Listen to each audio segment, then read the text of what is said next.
Hello, everybody. I'm Mike. This is We Watch Movie. Jay's not here. He's late, just like your mom's period. I hope you guys are having a wonderful day. You know what that means, right? Baby brother coming soon. Maybe sister. Who knows? I don't know what's going on. How are you, though? How's your lives? When did we do a stream last? It always feels like so long ago, you know? But I think it was just, what was the last stream? We did the Patreon stream? No, there was another one after that. Good Lord. Jay and I got together on Saturday and we filmed commentaries for Heretic and Disturbia and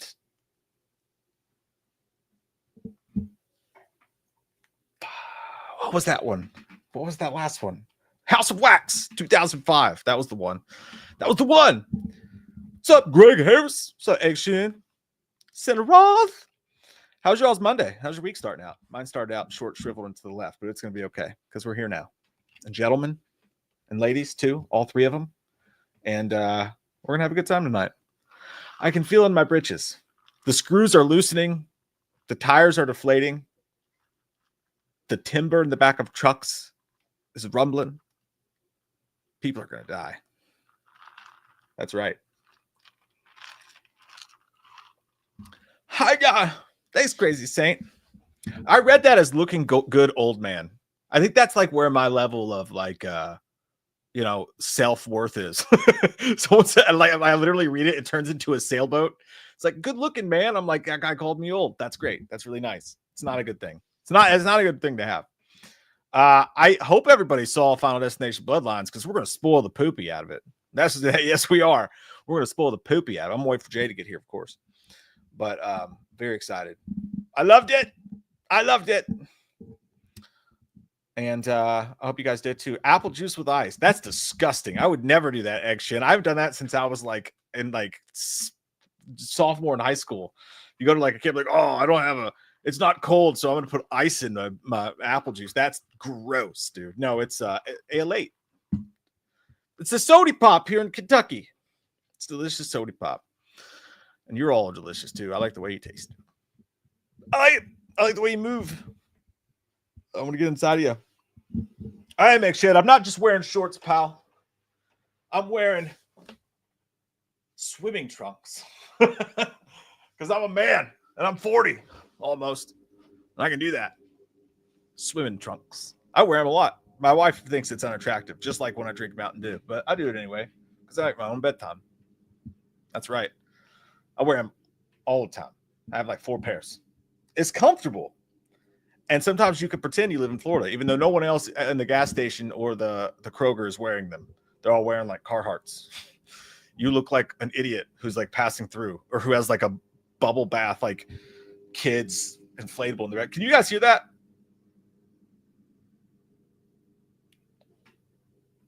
For some reason at 7 p.m. on the dot, my neighbors were like, I'm going to mow my yard right next to the window.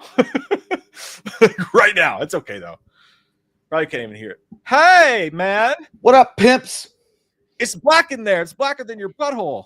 Yeah, I'm in the middle of moving all my stuff around because on a short notice, the Renovations are coming tomorrow. And wow, it's going to be a great time. It's not. They're going to be here at 8 o'clock in the morning on the dot.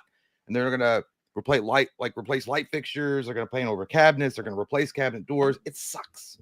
But the good news is I did get to move all my comic books out, and I was going through them like a 5-year-old. I was like, oh, yes, I remember this issue. It looks so weird, dude. It looks like you're in a speakeasy or something. Or in a casket. We're closing down. We're going out a bit. I feel like I'm in a Needful Things set. We have what you want. What do you decide? A Mickey Mantle. Mickey Mantle sucks.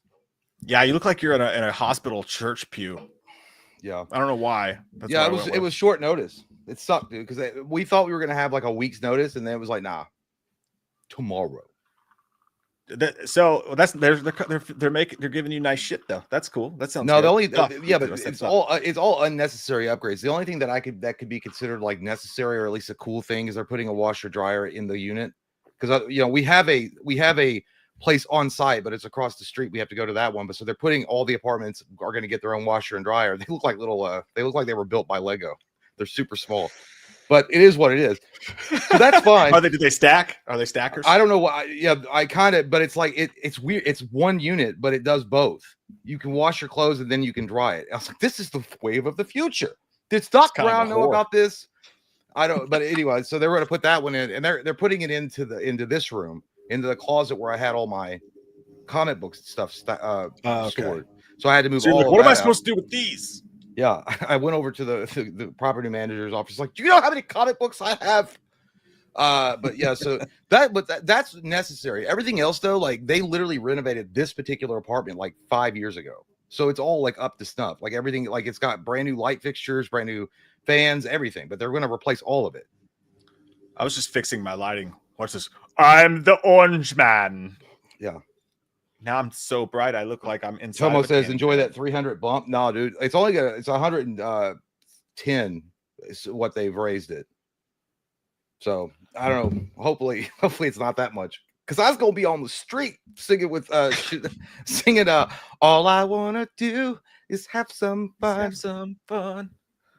I'm gonna be that guy in the bar that Sheryl Crow was talking about, letting it burn down to his thick fingers before cursing and blowing it out. That matchsticks. Oh man, that's not. I hate, dude. There's nothing worse. I mean, there's a lot of things that are worse, but it does suck to have people in your home working on it because you feel like even though like they're supposed to be there, you still feel like less of a man. Like while they're like working on your house, you're just sitting there in your swimming trunks, like staring at them, like you guys are really tough guys, huh? I feel stupid every time. Yeah, well, you know, and then so the other thing was they said all dogs must be inside of a kennel or a cage. Well, Buster's 6 years, huh? Yeah, you have to go to heaven. You have to put them down. They can't be around anymore. Sorry, we've changed your lease. No, they just said they had to be in a kennel and cage. And Buster's 6 years old. He's never ever been in a cage, and he's also got like really bad separation anxiety. So I was like, I can't put him in it. I was like, there's no way. So we went over there and explained that to her, but she was like, well, as long as you got him leashed up and stuff, like that's fine. So I mean, just chain him to the fridge. Well, dude, and so tomorrow it's supposed to thunderstorm, so I can't like take him out and walk around or whatever while they're working. Yeah. Yeah, you just have to literally chain him to the fridge. So I'm just gonna have to sit there in the corner where my recliner is, and like just sit there and hold him like with a leash, looking like I'm a bad guy, and like at a Cracker Barrel. Like, what y'all doing? He like does he like car rides? He's like riding in the car. Yeah, but I'm not. Yeah, but driving around for like what from 8 to 5, and I don't want to leave all my stuff here. Oh, they're gonna be there all day. They're gonna be there 8 to 5. 8 to 5. Yeah. Are they saying they were going to be here any time between? Well, there's that's nothing that like several men can't do in a short time. Yeah, it's weird too because she literally said there was like 10 of them that are coming in, and I was like, and they're changing some light fixtures, and all they're hooking up is a washer and dryer, and that's it. Can you just not be there? Yeah, I don't have to be here. I would just leave, dude. I would not hang out in that place with 10 men. I have to. I can't. Not unless I was that girl. Well, I can't take Buster around and like be like just driving around like Bum McBunson in his car. The boys are going back from in town, door to door. I was gonna see if I come up to your place, but we've never introduced him to your other dog, so I don't know how that would go. Oh yeah, no. Well, fucking, you know how Hella is. I mean, Thor would probably be best friends with him, but well, I wasn't worried about Thor. She killed a chipmunk today, man. Yes, I hate. Alvin. It made me sad. I hate Alvin. Alvin sucks, dude. I picked it up. It was trying to run, and its legs were moving. It wasn't going anywhere. And we were outside sawing boards on the deck, and I picked it up, and I had my gloves on, and it's just little guy, dude. Hella barely jumped on it. She caught it, jumped on it, put her mouth on it for 1 second, and then like it stopped moving, and it just laid in my hand, and I pet it, and it just died like right there. And I saw there's blood coming out of its ear.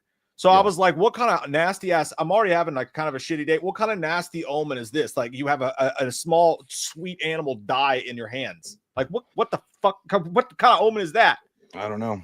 It sounds like that chipmunk wasn't ready for all of that woman. Hella was just excited. Dude, look at all these nipples on this dog. That sucks. Jesus Christ, yeah, Jason Bourne. Yeah, but it is. It's gonna be you when those workers get done with you tomorrow. I can't wait. Yeah, I'm gonna invite them in. We're all gonna like get drunk together on tequila, and then who knows what's gonna happen. Let's play Twister with our clothes off. Just leave April there with them all day, and then when you come home, just like dress her down. Like, what'd you do? No, she's working. So they're hot work day. Oh. Well, she might be able to get off like at 8 to come over and help, but it is what it is. I don't know. It's fine. Just leave, dude. I can't. I just can't drive around with him. I can't do that. Like he's not. Take him to the park. Take him to the park and it's going to be storming. Yeah, that's even better. Yeah, let me test Benjamin Franklin's theory. If I have an umbrella and it's lightning, will it really work? I'll have a key attached to the end of this. Oh yeah, that sucks, dude. That's a rough one. Well, I mean, you couldn't come here anyway because Ellie's got the damn flu again. Oh yeah. Again, last week of school, she's all excited to do all this stuff. Some kid at dance gave her the friggin' flu, allegedly. Yeah, I mean, I know it's gonna go. They're like, oh, you like movies and things like that? I'm like, no. All the posters. Hey, why do they have to have that accent, man? Just because they're workers? What's that supposed to mean? Well, I don't know. I can't do a Spanish accent. Why do they have to have a Spanish accent, Jay? Because that's who they are. They're Mexican. What are you talking about? How do you know that? Because I've seen them. They're living here right now. Because otherwise, you're making some. Because I've seen them and they're living here right now. They're living right next door, and I listen to their music all the time through the walls. What are you talking about? At this point, so they're your neighbors. For now, temporary. Yeah. He's like, you got me in a box here. No, I'm not. I'm moving freely. This box is fine. The water's fine. Come on in. Oh my goodness gracious. Well, you know what they say. Oh, by the way, I meant to tell you guys. Did you guys see this? Hold on. I can't remember how to do all this. All right, so present this. Don't screw up the internet. Okay. Look at this. It's a lie. It's a lie. Did you guys see this? I didn't see this. I didn't know it was a thing. Okay, well, I don't know how to shrink the image down so I can see you while I'm doing this, but it is what it is. So this was a new. See me, I can see you. No, I know, but I'm looking at this full screen. I don't know how to shrink the screen down to where it's like I can see you. Anyway, it doesn't matter. What I'm saying is this. So this came out a few days ago. People were really like hyped up. They, somebody leaked a set photo and said that they spotted James Marsden in the 1990s Cyclops uniform, and everybody's like, "Oh my God, it's good news!" Turns out AI Skynet fucked you again. It wasn't true at all. This is I'm not going to read all of the article, but it's pretty much explaining that it was some tomfoolery that happened. But look at this, dude. Look at this. I know this is fake, but man, that's hot. But look at this. Look how is that real though? No, it's fake. But that is that's the fake one. Yeah, I think they both are, but that's an AI, I guess, generated James Marsden or some shit like that, or they've done something to doctor it. But look how cool that looks. Is that not, dude? That is the perfect suit. That is the perfect suit. It's amazing. And then okay, actually, you know what? I will go back because it said something right here in the article. Okay, I'll just read this part. As Avengers Doomsday gradually approaches its theatrical release date, several rumors, including AI-generated set photos, have started to make waves on the internet. The latest speculation to catch fans' attention involves James Marsden's Cyclops having a chat with some crew members while sporting a comic book-accurate costume. Nevertheless, due to their unclear visuals, the images have drawn scrutiny from netizens, with many pointing out the irregularities of the supposed leaks. It says here, on May 17th, popular media outlet Culture Base took to social media to share what appears to be a set photo from Avengers Doomsday. The set photo shared on X... I hate when they fucking do that. The set photo shared on Twitter features James Marsden Cyclops, as well as the costume he will seemingly don in the film. Since then, multiple social media users, including renowned scooper My Time to Shine Hello, have come out to claim that the shared updates are actually fake. This guy says, labeled the photos as not real before throwing a jibe at Cyclops' proposed costume in Avengers 5. This isn't real, and it looks like pajamas. I mean, I don't care. It doesn't look that bad. They wrote, that was amazing. I think that looks great, but somebody was like, well, it does look like a little bit. The shirt by itself, maybe, but him in the shirt looks fucking great. Yeah, and by the way, if the Batman's costume outside of like lighting and everything else, and the way that they doctored up for film looks like shit. I mean, I'm just saying. So anyway, additionally, some fans even highlighted how this was the same suit that confused everyone prior to the release of 2024's Deadpool Wolverine. Reacting to this post regarding the fake Avengers Doomsday set photos on X, noted, "God damn it! Set photos." One Twitter user noted, "Didn't this same set shot leak before Deadpool and Wolverine?" So I don't know. Apparently, this was like the same. That's what everybody in the chat's saying. They're saying that was from Deadpool Wolverine. Yeah. So with Marvel choosing to maintain complete radio silence regarding the plot and character designs of Avengers 5, such as theories as whatever. So anyway, my point being, look how fucking sexy that is. Like, I know it's not real. Okay, I understand it's not real, but that is insanely cool. Dude, it looks just like the comic book, man. I mean, like him standing there, looks just like the comic book. It's beautiful. Yeah. So if you guys have heard about that, I mean, I know it's been trending a little bit on Reddit. It's obviously all fake, but dude, like, have you been Marvel searching for cough syrup? Huh? They say the ads that come up are like based on your search history. So I'm just glad that it's cough syrup in your ads and not like, BBC 4. Oh, You know what I that's mean? on a different. That's on a different window. I've already Penis closed that. enlargement. Yeah, I have allergies, but apparently, I do too. My nose hurts so bad right now. but anyway, so it is what it is. We will never. I hope we get to see the suit one day, dude. I hope we get this one day. Dude, that was really hot. Like I honestly, but it makes you realize how simple it really is to get it. Just put Yeah. a hot dude in that exact suit, and let's go. Let's. Well, it's obvious go. that Like it Jim works. Lee. I mean, look at the way and how great Hugh Jackman was received in that yellow and blue. He looked amazing in it. Mm-hmm. Yeah, dude, there's not really much you need to worry about. Like, people want to see that. Yeah, give us what we want, and we'll stop going away. That's the problem. Did you? Thank you, Tomo. I am. Jay is smart to search porn in the private browsing. I do, with VPN on. I do too. You go on Reddit under your username. I go on Reddit, but it's not my username. Mike's using his old Xbox gamer tag. Is hey, my name is Mike and he is angry. I remember that. Oh my God, that was your old school one.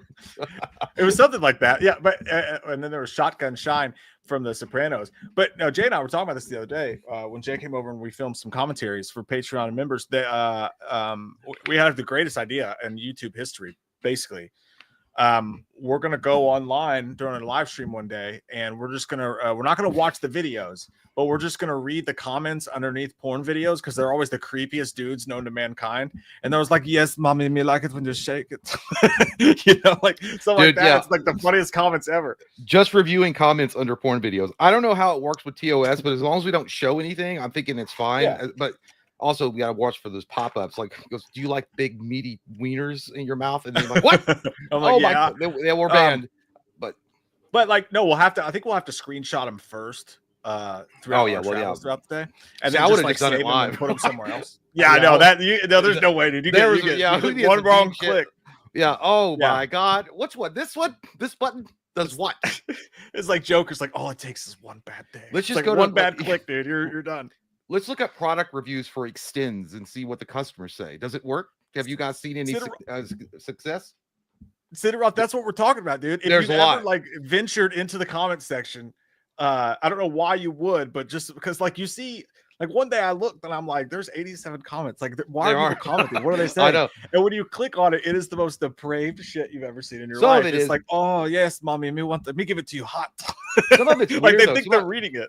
Well, some of it's like actual people like trying to like have a book club conversation with each other about it. They're like, I wonder what scene this actor. Does anybody know what actress this movie or what film this is with this actress in it? I've seen her before, and then it's like, oh yeah, she's from the. And then they'll have a full-on conversation about the porn movies that she's been in. It's like, oh, I loved her in that one. The lighting was so good. She looks so supple. Like, what? I never see those ones. I just see the dudes trying to hit on the porn actresses. And I saw one where the dude in the video was answering. He's like, I could never do that. My pee-pee is not big enough. He's like, come on, man, you could do it. Like, this is so weird. Yeah. It's a whole different world. But that would be fun. I don't know. It will be a little spicy, but it'll be fun. Yeah. Someone was like, it's so sensual. And the guy commented, he was like, if it's not sensual, I don't want it, brother. And I'm like, you guys are gross. He just saw your wiener. Dude, I swear I've seen... some of them get into arguments on there, which is even better. Those are the best one when they actually start fighting and they bring in politics. You know, what the fuck are you guys talking about? You're both degenerate. You're sitting there stroking your meat to a fucking big titted lesbo goddamn situation, and you're talking about the Middle East. What are you talking about?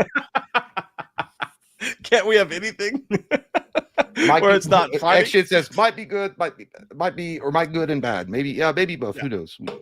A little bit of both. Let's see what you guys are saying before we start talking about Final Destination. Gary McDonald, excuse me, sir, says, did you guys hear that apparently Don Mancini Frietti says he pitched a Chucky versus Freddy? It sounds like a terrible idea. Yeah, nobody wants that. People want that, but they're wrong. That'd be terrible. Dude, Freddy. We don't even have a Nightmare on Elm Street movie since the Jackie R. Haley one. He's a doll. He doesn't dream. Yeah, well, he is a human inside of a doll. I don't know. Maybe they could do like what was his name before he became Chucky? When he was a serial killer, before he did the voodoo. Do what? Barbara Hershey. Barbara Hershey. Yeah, it was Barbara Hershey. Donnie Ray Cyrus. Donnie Ray Cyrus was the brother. Charles Lee Ray. Yeah. So Charles Lee Ray, they probably do something with that. Before he became Chucky, Charles Lee Ray ran into Freddy Krueger, who he alluded, and then Freddy never forgot it. I don't know, something weird like that. Look, man, no offense to Don Mancini, but of course he wants a Chucky versus Freddy movie because that would be huge for Chucky. Nobody on Freddy's side wants a Freddy versus Chucky movie. No, because again, we haven't even got a silver screen new adaptation for Nightmare on Elm Street at all. Like, I don't want to have that. Yeah. Let's You guys are get like Freddy established again. Chucky just got canceled from Sci-Fi. All right, he's been regulated, as they say in soccer or football in the Britain. Yellow card. Not going to happen. Yeah, sorry, Don. Sorry, Don. I'm not sorry about this man though, because he is so good to us, Lee. Hey, man, thank you, dude. God, why? Where do you get those wonderful toys? Thank you, brother. He says, heck yeah, my sexy fellas. This is the best way to start my Monday. And Loomis, I always wonder about you. Always talk about wieners. Are you okay, or do you need more Asian tea? Lee, you're literally the one that brings it up every goddamn time. It makes me wonder why you're driving around a big truck thinking about how I think about wieners. It's weird. It's like you want to see my wiener or something like that. Jesus Christ, Lee, drive your truck and guzzle that diesel like goddamn Fireball like you do. Shut up. He loves the car. Loomis. Yeah, but it's nice to see you in here, Lee, because usually we do. I by the way, we do apologize. We know we've kind of been shifting around on the times a little bit because we did 6 last time. Now we're doing 7. Then we usually do 8. But we're just trying to figure out something that works. But it's good to see you in here, Lee. Yeah, man. It's always good to see you, Lee. You're a fucking sweetheart, dude. We love you. JT Custom said it's Sam Carpenter's birthday. Came to say hey. Sam, like, which one? Is it Sam Carpenter's birthday, like the character, or is it Melissa Brer's birthday? Just which one? Happy birthday to both. How about that? Yeah, that's the answer. That's the right answer. The fictional or in the real.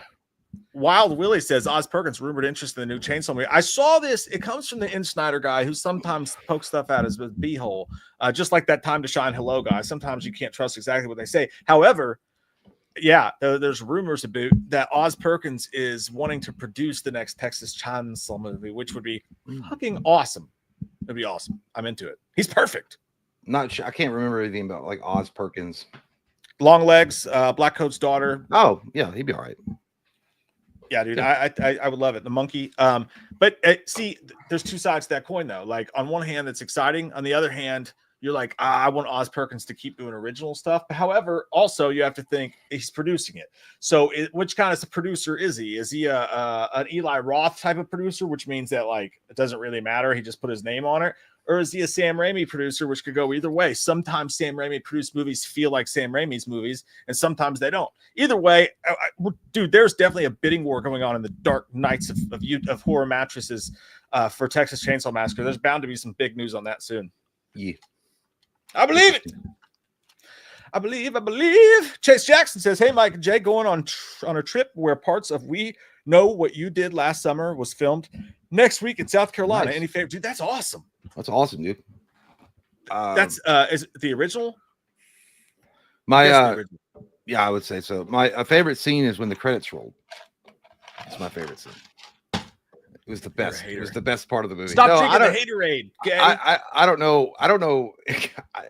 Maybe when she was like, "What do you want from us?"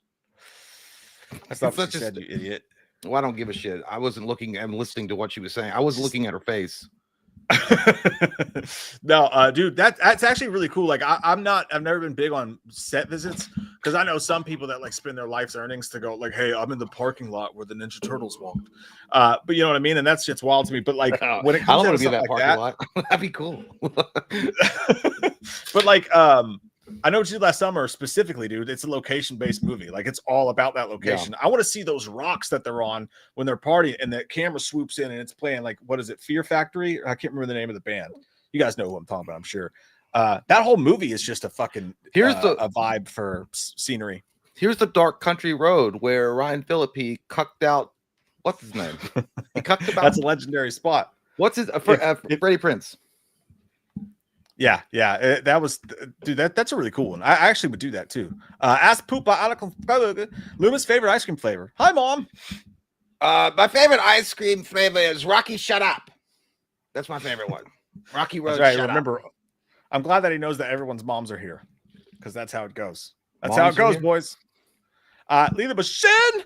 There's rumors about an uncut Batman Forever Schumacher's cut getting released. Ooh. Thoughts, dude? They've been saying it for a long time. Give it to us.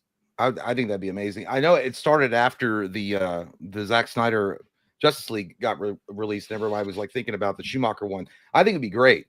There are like some deleted scenes that you can find online, but definitely not what Schumacher's vision was for it. So it'd be interesting to see how that, because again, dude, like Schumacher is such an amazing director, like in everything he did before, like Batman Forever and Batman and Robin, that it's really hard for me to believe that it was just entirely his fault. And he was the one that just had a really bad eye for superhero movies when he had made like such legendary films before that. So I don't know. I think it definitely was studio involvement. So it would be interesting to see his pure vision.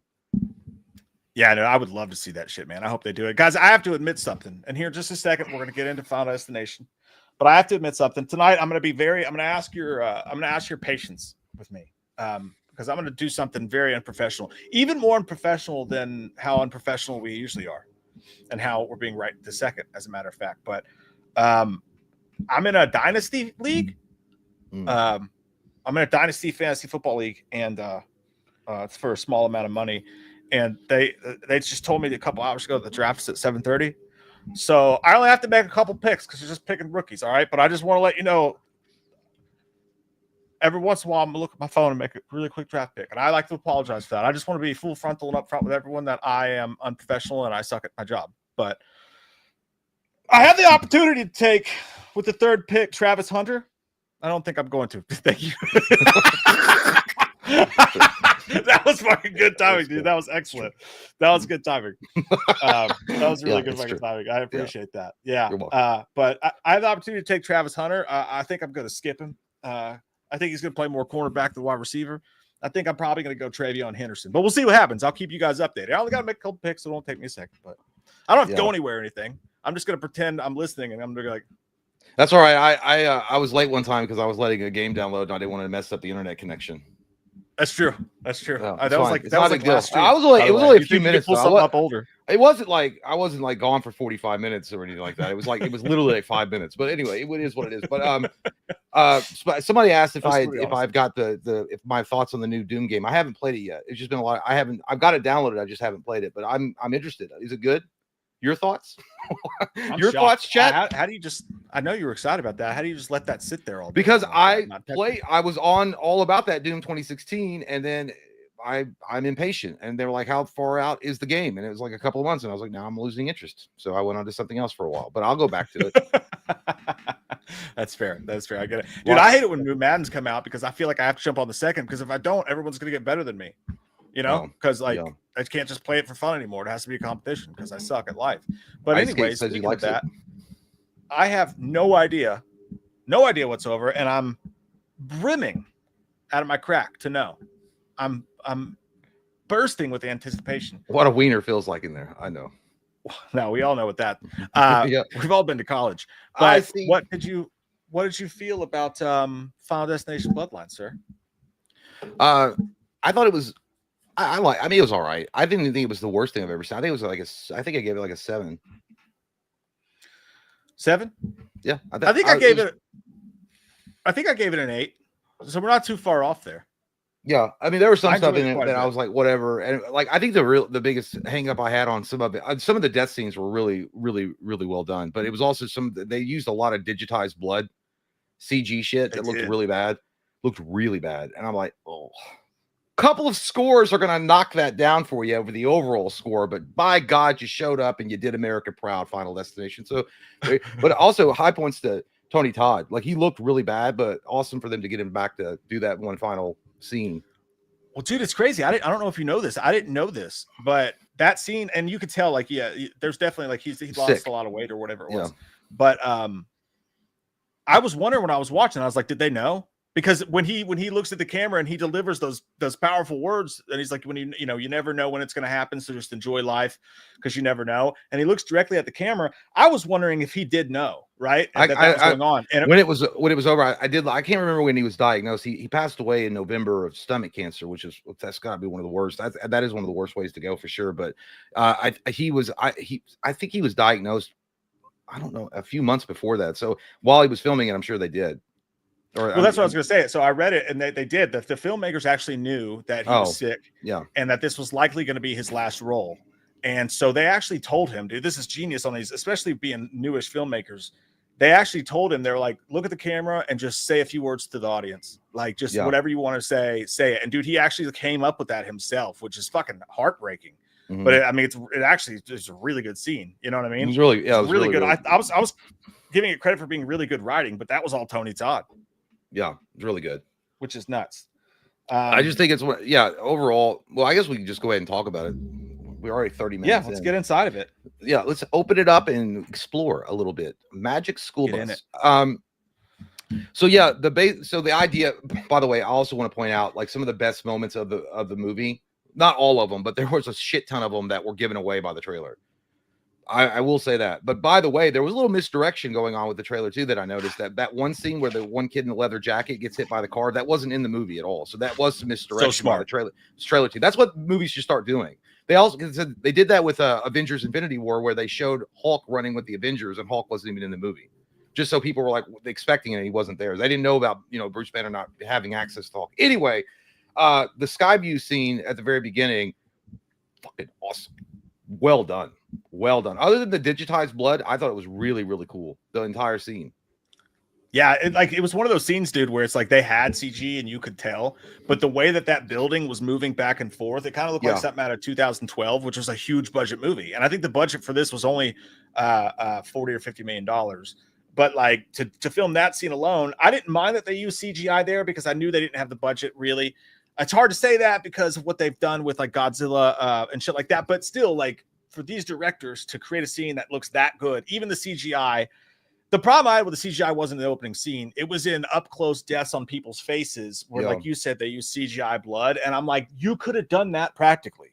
So there's really not an excuse for that. You could have hired a Chris Nelson. You could have done something like that practically. But when it comes to the Sky Tower, dude, I thought they fucking nailed it as well. So, by the way, since I'm assuming most of us have seen it. So the idea that, well, we know that the grandmother, the person that we saw in the trailer, the 1960s or whatever, she's the one that sees death and she avoids it. That Skyview scene, they show the whole thing in the beginning of the movie, so you see the entire death sequence happen, which they did a really good job with. But it turns out it was a premonition, as we've come to expect with these types of movies. And the woman that in that Skyview lounge or whatever has these babies that she's pregnant with, and she goes off and she basically like lives Jamie Lee Curtis style, surrounded by like Jamie Lee Curtis from Halloween, surrounded by picket fences and like booby traps and don't come in. I don't want anything to do with you. And then as long as she stays away from death, her family line has survived. But she has to be protected. Like, dude, when they pull up and they like when that girl's like looking for her grandmother, did that not look like some shit out of Halloween 2018? It's like Jamie Lee Curtis is there. She's gonna say, well, if you got some goddamn money, you can come in and see me. But otherwise, fuck yeah, dude. Literally the gate that she had and everything. I was like, I literally thought that. I started saying the review, but I was like, okay, I don't want to. I literally thought of Jamie Lee Curtis and the bad stuff that they did there. That's one of the only things about the story I didn't like was what they did with her as an old lady and the book and all that. I was like, I think it's a step too far, Well, so yeah, in the story, in the book, yeah. So she's been living alone as a hermit all these years and stayed away from her family, which has caused a lot of division amongst her family members. They don't like her. They think she's nuts, so whatever. But she's also kept this journal. And in which she's been given premonitions about deaths that were going to happen later on. I guess if she ever like gets killed, that's cascading effects that's going to occur and kill all of her family members. So she's writing down all these premonitions. But she's also, because she's been diagnosed with cancer in the movie, so she's already dying. So I guess it's like I think she said something to the effect that death is giving her a little glimpse or something, I guess, because she's so close to the edge of death. It was something like that. So maybe that's why she's having these visions. But the granddaughter, when she comes in and she, contacts the grandmother, and then she's explaining about what's happening and, the curse and all that stuff. The grandmother gives her the journal right before the grandmother allows herself to die to prove to the granddaughter that she's not crazy. And then the girl inherits the book, and she's able to use the book in order to like try to prevent her family and friends from dying in brutal ways. But I kind of feel like that was kind of janky. It was fine. I understand, but I'm agreeing with you a little bit. I don't like the fact that she had already had all these premonitions, that she was able to write them out several times, because the other movies just followed the girl or the guy that was having these premonitions maybe a minute or 15 minutes before, and then was able to go to that area and try to prevent it from happening. So it was a little bit convoluted. Nighttime brings up a great point. So she left the house to go to a doctor's appointment. That's what it was. But like, and honestly, this isn't a plot hole against this movie, but really it's a plot hole against the entire franchise if you think about it. Because if Death can do all these things and they can blow over wind poles or cause all these crazy wrecks and all these powerful things that he does, why can't Death just go inside and like squeeze your heart? Why can't Death blow a wind full of some really bad COVID your way? Why can't Death give you cancer or something like that and take you out that way? It could do everything because else. it's not a part of the plan. That's why. I know it doesn't fit, but it's kind of a spoiler. Maybe it's plot hole for the whole yeah, franchise. but maybe it's easy. But I don't do things easy. I have a pattern. I like to play games, is what Death says. That's I don't know. Maybe it has to go a certain way for it to cause effects later on down the line. I mean, this is a grandmaster plan by a omnipotent enemy, so to speak. But yeah, overall, like the story pretty much follows exactly the same plot lines and beats as the other Final Destinations in a tighter way than other films for sure. Like they definitely tried to tell a story in this one, which had been sorely missing from the first and even the second one. The rest of them kind of turned into like some kind of Saw franchise or something where you're just going in to see how cool the deaths are, which this one definitely does have that, but it tries to have a little bit of a plot going with it too. Because the third, the fourth, and the Final Destination really didn't have that much of a plot. Yeah, no, and I see the thing with this one that made a biggest difference to me was that I really like the characters. That they mixed two movies together really well. Yeah. I think they mixed the first and the second movie together with the fun deaths of the fifth movie a little bit, and maybe the third movie. But one thing that this movie did better than any of them since the first one is I like the characters. Like I like the lead lady and her brother and their mom, whatever, it's fine. That's just generic horror movie characters or whatever. But the two brothers, man, the ones who died in the hospital specifically, they're two awesome. of the top 5 characters in this entire franchise, dude. I really didn't want him. One of them seemed like he reminded me of Ryan Gosling a little bit, just like when he's playing dumb, Ryan Gosling when he plays dumb. And like the Nice Guys or something. The blonde dude reminded me of a young version of Ryan Gosling a little bit. And the emo dude obviously reminded me a little bit David Dasmalkian. But I really like both those dudes. I was really rooting for them to survive. I was bummed when they died, actually. Yeah, they were both really good. They both had good chemistry with each other. And I actually thought that the leather jacket, like guy that looks like he listens to NXS nonstop on his radio and talks about how deep they were. I thought he was going to be annoying, but he was actually pretty cool. I'd seen him before. I couldn't remember where, but I did like his character. And what else is there? By the way, the Paco. They did save that fucking turtle. The hospital. Somebody mentioned the elevator death scene was wild. That was a cool death scene as well. But I like the one we saw a little bit of what was going to happen when which they did this. They do reference Final Destination 2, where Tony Todd had explained to them that somebody had figured out a plan or a way to like kind of cheat death, in which that you die and then you're revived. It would skip over you because you would already technically died, so it would reset things. Yeah. So they start going about doing this with the two brothers, and the brother has a peanut allergy, so they go to the hospital and they're going to go to the vending machine and get like a peanut butter cup and give it to him, and then the leather jacket brother is going to like revive him, so therefore skipping his death. It turns out that's not what's going to happen. Death says, "I've seen Magneto in the X-Men. Fuck you. I'm gonna turn." Dude, the way that they bring this about, this death scene that occurs with the brothers, was my favorite 2 deaths of the entire movie. That was so fucking incredible. So the whole idea that what's an MRI room or a CAT scan turns on when they get shunned into this room, and oh my god, dude! I like that it had a research level, because like the movie knew that was total bullshit, and an MRI machine could never do it with that strength. So they were like, research power. Let's just put that. That's really good writing, man. Like that's funny. The leather jacket dude gets it the worst, I think, 100%. Like, I didn't even know his wiener was pierced. I'm like, holy shit. Like, so he gets pulled into this machine while where it like increases the magnetism of it, and like all of his piercings start going in there, and then like it pulls him. I think, did they show this in the trailer where he gets folded up? I think maybe they showed something. Not all of it, but I thought you saw somebody like holding on to the thing, trying to prevent themselves from going in. I can't remember, but he gets folded like a pretzel. It really well done. And then after that, his brother gets like impaled through the head through Mike's right, dude. Grave Encounters 2. That's who he was from. Holy that's shit. Who he was. Yeah, okay, yeah. And then the brother gets impaled through the head by like a spring that had come loose from the vending machine. But it was all set up really, really well. And they both, like I said, that's my favorite scene of the entire, as far as like death scenes of the movie. Yeah, and the lead up to it was great too. Like he's like, "Come on, dude, you're gonna eat this peanut butter cup." He's like, "Dude, I don't want to." He's like, "Well, save it the turtle." Like, it was so good, dude. And that guy was really funny too when they found out. That was another twist and turn that you usually don't get in these movies, with the whole bloodlines thing, when she's got the timelines or whatever, and the mom's like, "Actually, she's right." She's like, "It skipped you because you're not my son." She's like, "Or you're not your dad's son." She's like, I slept with Steve or whatever the guy's name was. He's like, "Is that why he's always trying to play catch with me?" God, that was probably the single funniest line in the franchise, maybe.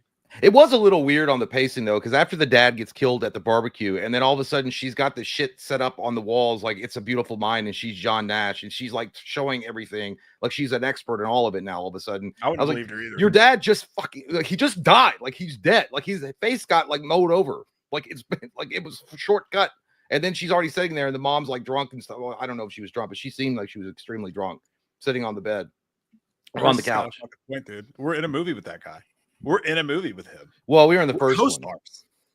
I know. He was at this. He was. No, we were in the second. No, we were in the second one. That's right, because we were on that video. The videos talking about it. We were reviewing Grave Encounters, and he was looking. Oh yeah, you're right. We're in the same franchise. We're in the same franchise, though. No, we are in the movie with Franchise brothers. So he saw us. Yeah, he's never seen our faces before. Wow.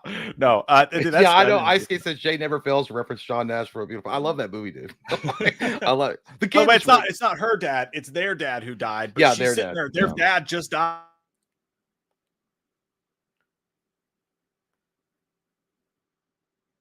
Can you guys see me?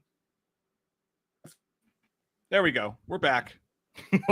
Was that yours? Yeah, it was mine. Okay, you're still okay. Well, you're still frozen. You're like, I once had a big dick this huge. I think it's the batteries. Mike is carbonated. Mike is frozen. Yeah, Boba Fett got it. Can you guys hear me? I can hear you. There you go. You're back. Okay. We're back now. I still have one bar on my stupid internet. Yeah, it's death. Death got me. I once had a big. You were doing like you had frozen like this, dude. It reminded me of that scene in Dave. I once caught a fish this big when he was like. Yeah, I don't know why it does that, but it came back. It made a comeback, just like the Final Destination franchise. You see what I did there? That's a segue. We're professionals. There we go. It's not a big deal. Not a big deal. I also loved. I know we're jumping around here, but I love seeing that little fucking kid get it. By the way, that little asshole kept throwing the dime around. That was a great death because that thing just smashed out of nowhere. And that was a great holy shit moment in the movie where everybody's like, "Oh fuck yeah, I like it." Yeah, dude. I was watching with my wife, and I was like, she's like, "I hope that little kid fucking dies." I'm like, "Good God, lady." But yeah, he was an asshole. He definitely deserved it. I liked how they kept referencing the penny though. I was like, "We're gonna have to stop Abraham Lincoln." It was all Lincoln's fault. Because at the end of the movie, by the way, nobody survives this movie. So it is just like a Final Destination movie. I think Final Destination 1, Allie Larder was the only character that survived it, and they killed her off in the second one. And then, I think they all die. Every Final Destination movie, all of them die, right? I think so. Yeah. Yeah, you kind of have to expect them all to die at this point. Mm-hmm. So, but it's weird because they at the hospital scene, there's an old lady that they take her wheelchair, and that's going into the MRI death scene. But she like picks up the penny that's been following them around since the 60s because this little asshole kid on the Skyview was like flipping this penny off, which would have caused the whole thing to fall, the whole thing to go sideways. So this penny shows up over and over again. I guess maybe it was also like a bad penny turns up. Maybe that's what they were going for. I don't know, but. I got a little lost on that in the end. I'm like, why are we following around this fucking penny? Yeah, I was like, it's all. That's why I was saying it's like it's Lincoln's fault. They're gonna do a Final Destination time travel movie, and it started with Lincoln's assassination. But no, yeah, it was. So and they all the two main characters, the brother and sister, get it at the end of the movie with a truck carrying logs that go through their head, and that was it. I mean, obviously a reference to Final Destination 2. And that was probably the worst CGI you got. That scene at the end. Yeah. Where like the train stays that, but I was happy to see that, dude. I was actually pretty bummed. This sounds messed up, but when they go to her house and the speaker, by the way, if I'll be right back. Okay, if you're gonna be a crazy like safe hoarder, right? Like you'd think your house would be like wrapped in bubble wrap and shit, and you would have nothing around you but solid land. It made no sense to me that this lady was trying to protect herself like psychotically. But her house was like Hoarder's Super Shredder edition. Like outside, like there was just nothing but shit that could kill you everywhere. Like she set that shit up. There's like shit that could fall down everywhere. You'd think you would have that situation a little bit safer for yourself, but it doesn't really matter. I mean, tiny plot holes in movies like this don't matter. Her death made me mad though, because you knew she was going to die. And again, that up close shot of that thing just flying through her face, just do practical effects right there. And you got it. I understand with the sky view, with the big thing. I get it, and that's cool. And they did a really good job of that. Everything. And by the way, I'm scared of heights and shit like that. They tease that so well when they're going up the elevator and shit, and they're showing you the angles. My butt started to feel weird. And I don't know if you guys are like me, but when I get around heights, I have a weird vertigo, and I get this weird feeling that something in my butt is trying to pull me towards the ground. Like it's trying to pull me over the railing in my butt. I'm not even kidding. Like that's actually a feeling I get. I get like gravity's trying to suck me through my butt to the ground. And like they messed with me on that a lot. Like they kept doing these camera angles. I was like, whoa. It's like that movie Fall or whatever that came out a while back with Scout Taylor Compton. That's what that reminded me of for sure. I'm not. You asked me about my draft. I'm not doing well. Okay, I'm in dire need of running backs. So I got Travion Henderson. I got Cam Scatteraboo, and I got Jaden Blue. It's slim pickings, man. Slim pickings. But I need run back, so I got some. Yeah. Dog slipped off the bed. I had to help pick him up. Are you the kid? What? The kid get back in the bed? Like his back legs fell off, and he was like sitting there like this. And April's not strong enough to pick him up, so I had to get him back up on the bed. Oh, you got to get on there because he's a big one. He's a big one. He's a big boy. That's a huge bitch. Yeah. So yeah, they all died. They all died at the end of the movie, and there we are. Yeah, it was pretty good overall. Good plot. Good but that's what I was gonna say. Like when they actually died, I was happy. I know that sounds really messed up, but I had an inkling, dude. I had a feeling like, oh, this movie's like kind of feel good or whatever. I felt like maybe they were about to try to save her, and then when she died from drowning, and he brought her back, I was sitting there thinking that I was like, how do you know that she actually died though? You guys are like really sure about this. But I like that death got cute with it. It's like I'm not gonna kill you right now because you're stupid. I'm gonna make you think that shit worked. And when that doctor's like, no, actually, you didn't really die. Okay, you didn't really die. And then the train goes off. I was like, yes, kill them. And I know that seems fucked up, but again, with the brothers, I was like, I hope they live. I want to see them in the sequel. It's just the main characters weren't that interesting. They were fine. They were good enough. Yeah. I got a little confused with that one part though, and she was like, because I thought that the one Asian, the chick at the beginning, the granddaughter. And I was like, that's not the daughter. I was like, unless she fucking cheated on that dude that she was hoping to propose to her at the beginning of the movie. And that's a bitch. Like, that's what I was. That would be a plot twist, dude. I know. She was a hoe. Because I was like, what the fuck is going on? I was like, I'm not going to mince words here, but that's not exactly what I would consider that if those two people had a baby would look like. I don't know. And they're like, oh, it's the grandmother. I see. Hey, what do you got? What are you talking shit about me for? Okay, Mike would fuck up a wet dream. Hey, let me tell you, I've only had one in my life, and it was a pretty good one. It's a pretty good one. Guys, talk about my draft abilities. All right. Oh, you don't understand. It's slim pickings. What'd you get? What did you get to go? Like what? What pick were you? I mean, not your pick. Like what? Oh, third. You were third. But here's the thing: it's a dynasty draft, so we're only drafting rookies. And there's like 10 dudes drafting rookies.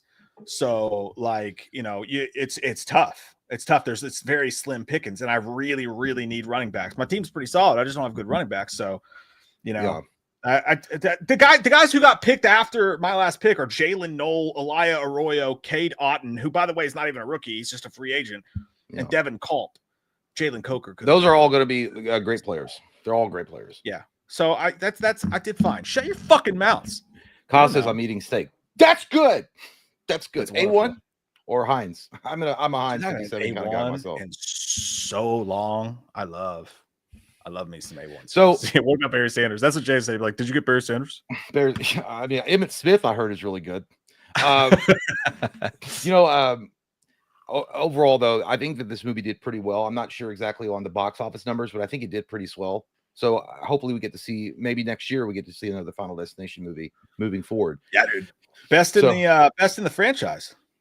Highest gross of the franchise, man. For a sixth movie is fucking crazy. Yeah, well, how long had it been? Yeah, but how long had it been since Final Destination had been in theaters? It had to have been a while. 14 years. Yeah, there you go. So yeah, that's really good. I bet, is it the best one of all time? No. No, and that's what we're gonna do next. We're gonna rank it. So and by the way, we're gonna go through all your all's comments too and talk about it because I'm sure we missed some stuff and there's some interesting stuff to cover. But how do you rank the franchise now that you've seen them all? I'd give this franchise overall like a 7.5. No, like how do you rate like the movies, like 1 through 6, Oh, like worst to one. best? Oh, worst to best. The one I can't remember at all about the race car track. Is that the fourth one? I think that's the fourth one. I can't remember shit about Yeah, that. that's the Yeah, fourth one. Yeah, it's got Dale Earnhardt. No, it doesn't. But it might as well. That's the worst one. I would go 4, 4, 3, 5, 2, 1. 4, 3, 4. Where do you put 6? Oh yeah, fuck, I forgot about that one. So 4. Silly biscuit. Okay, wait a minute. 4, 3, 5. The new one, 2, 1. Okay, so you put this new one at third place behind it. Yeah, I still think mine's Final Destination 1 and 2 are still superior. Yeah, Nick Nasty says 1, 6, 2, 3, 5, 4. It sounds like we're reading Morse code, by the way. Crazy Saint puts 4 you're going backwards. Yeah, I see what you did. You did not understand the assignment, Crazy, and you failed. We're giving you an F. You got to pay attention in class, buddy. Crazy Saint looks like his picture. Like that's exactly what he looks like when someone says homework. He's like, actually, no, Crazy Saint did it right because it was backwards. I did say backwards. Worst to best. Yeah. But either way, we get it. We all know that no one's going to put 4, 1. So yeah, these are, I think everyone 4 is the universal last, and no, I don't think anyone is going to have part 4 as any higher than last place. I just can't remember it. Like I literally, it was the most forgettable of the entire franchise for sure. I just can't remember anything about it. I think I remember not liking it. Like it was a standard Final Destination movie. It was fine for what it was, but I don't remember liking it at all. I think there was a couple of scenes in it that were good, but I can't remember them. Something's wrong. Yeah, 4 was the race car one. Yeah, I didn't like that one.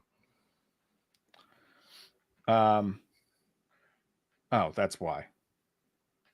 What the fuck, dude? What, Zach? What are you saying, Zach? What is that? Hold on. Zach says you picked 3rd and didn't Janetti Mike. LOL. Sure, he was already off. What are you saying?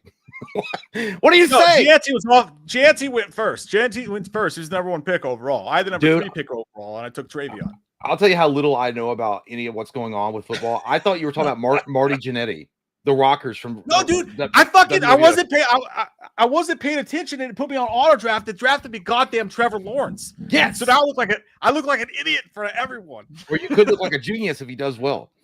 He was a free agent. I could have picked him up before the fucking draft. Stupid phone. Anyways, I'm done with it. I'm done with you.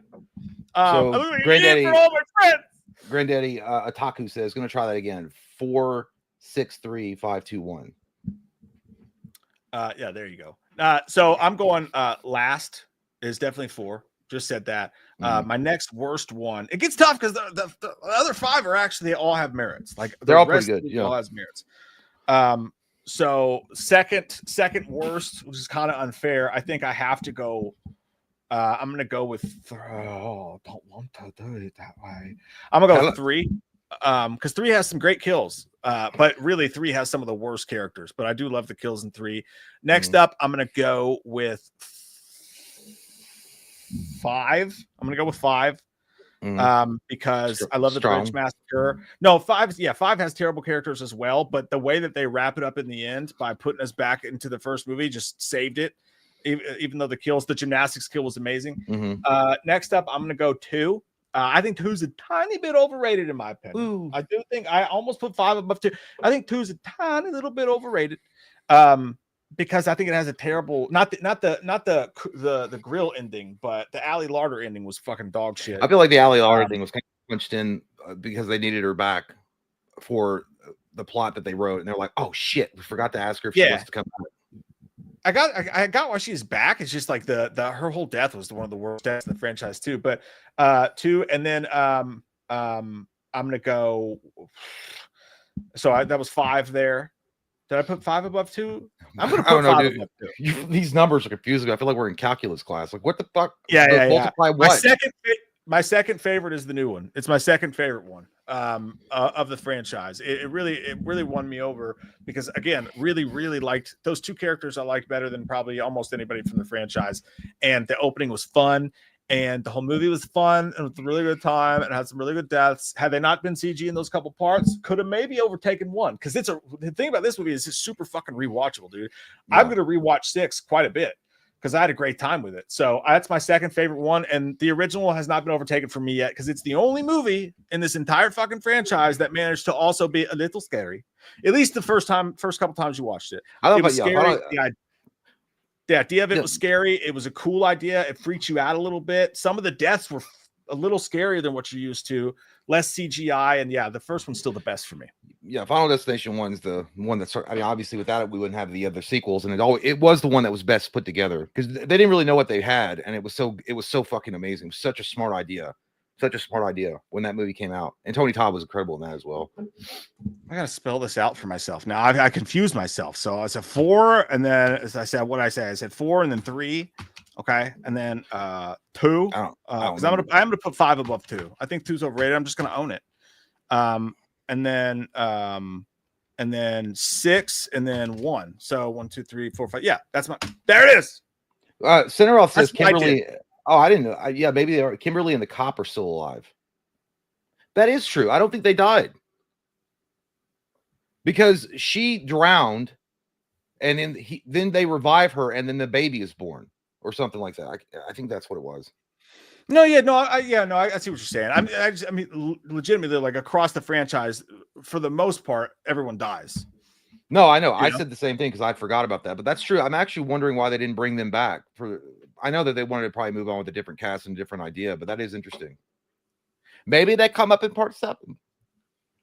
I'm on the clock now, and I don't know what to do. They name dropped Kimberly. Yeah, is that who he was talking about? Tony Todd? Oh yeah, that's right. Kimberly. He was talking about Kimberly when they went to the morgue and saw Tony Todd. That's who it was.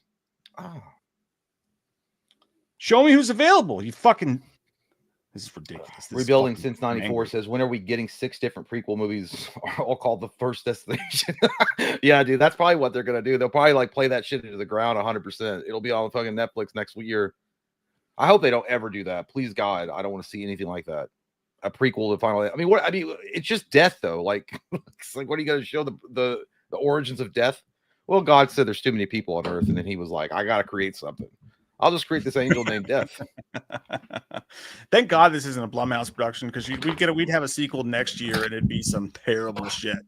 I think that they found a way to make this heartfelt, not just because of the Tony Todd stuff, but I feel like because of the Tony Todd thing, they could have easily like 1-2 skidooed this into the ground. And I think they wanted to make a really heartfelt and good film. And I think they succeeded, man. They managed to keep it fun and light and silly, but also I think it's a solid ass movie, man. It's a really solid movie. I'm proud of it. It was a good time. I thought it was really good.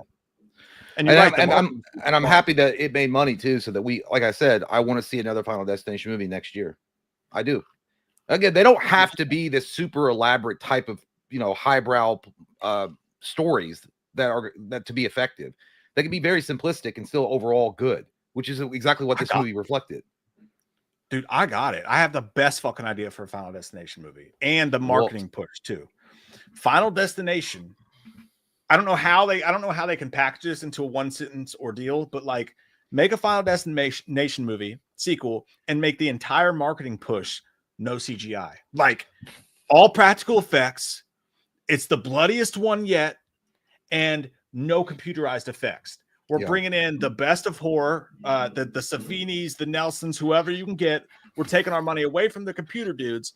We're giving it to the practical effects dude, the titans of the horror industry when it comes to special effects. And we're going to make a Final Destination that's the bloodiest film yet with no computers. Who the fuck isn't going to go see that? It's the new Faces to Death at that point, I feel like. Yeah, I think it would work, but the problem is some of those death sequences are so elaborate they have to have some kind of computer-generated help.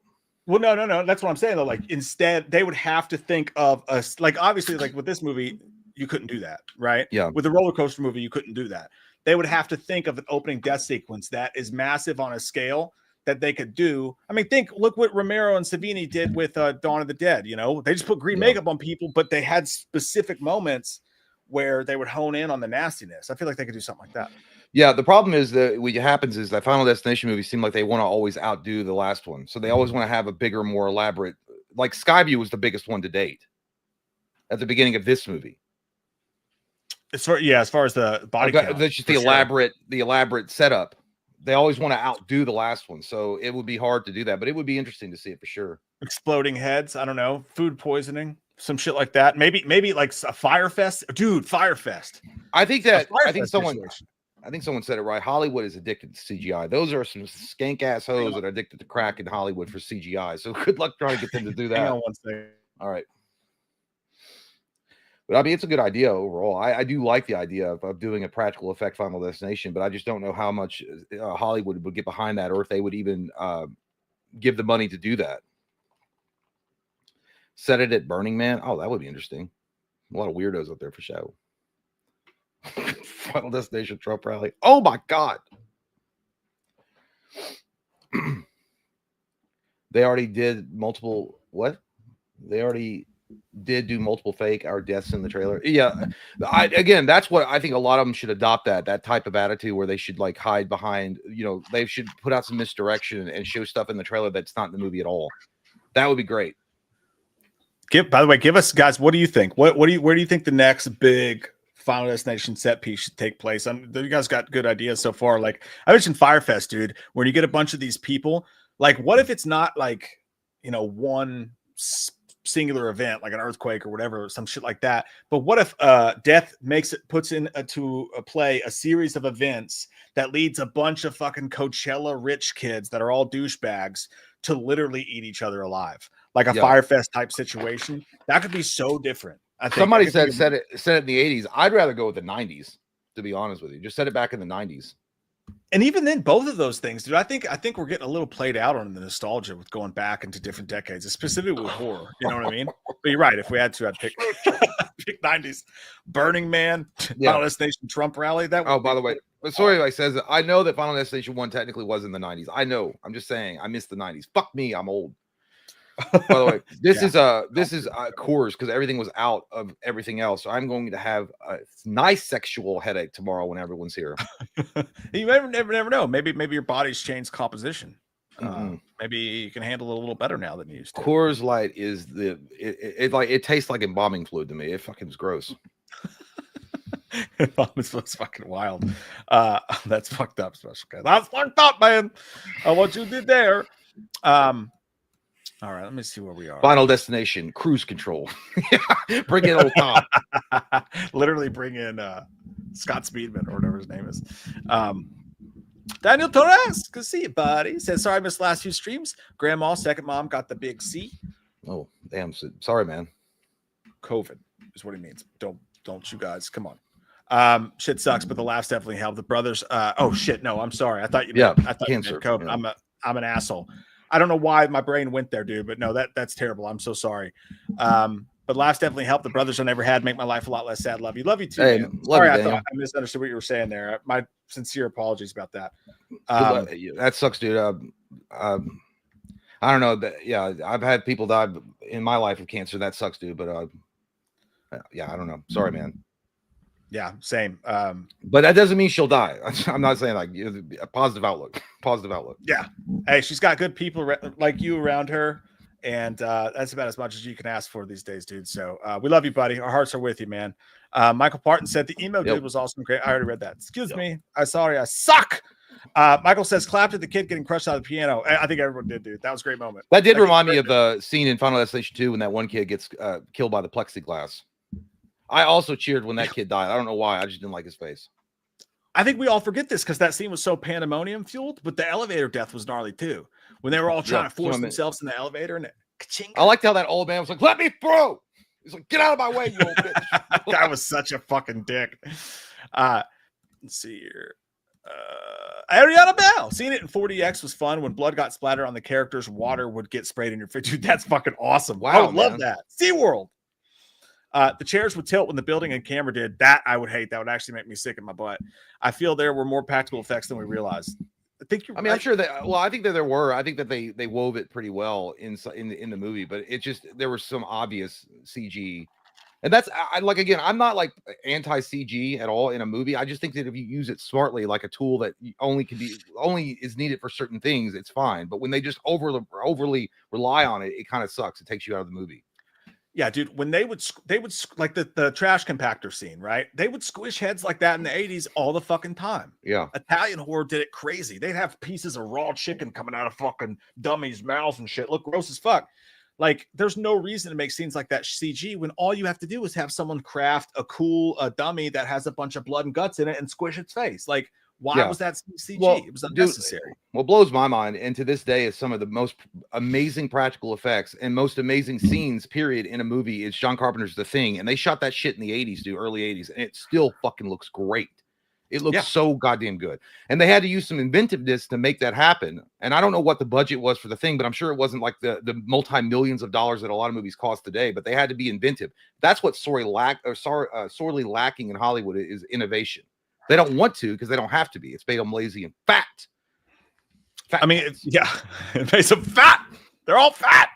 But think about it. Like, I could be wrong on this, but I think it falls on the director, maybe some of the producers, because I mean, if you're a director, it's much easier to go, okay, here's what I want this shot to show. I'm just going to tell a bunch of computer geeks, hey, on this scene, I'm going to put tennis balls. You guys make it happen. Than it is to work with a special effects guy who has to come in, set somebody up, put a stunt man in there, test it, do the blood squibs, do all that shit like that. I'm sure it's a much lengthier process for the director and the people on site.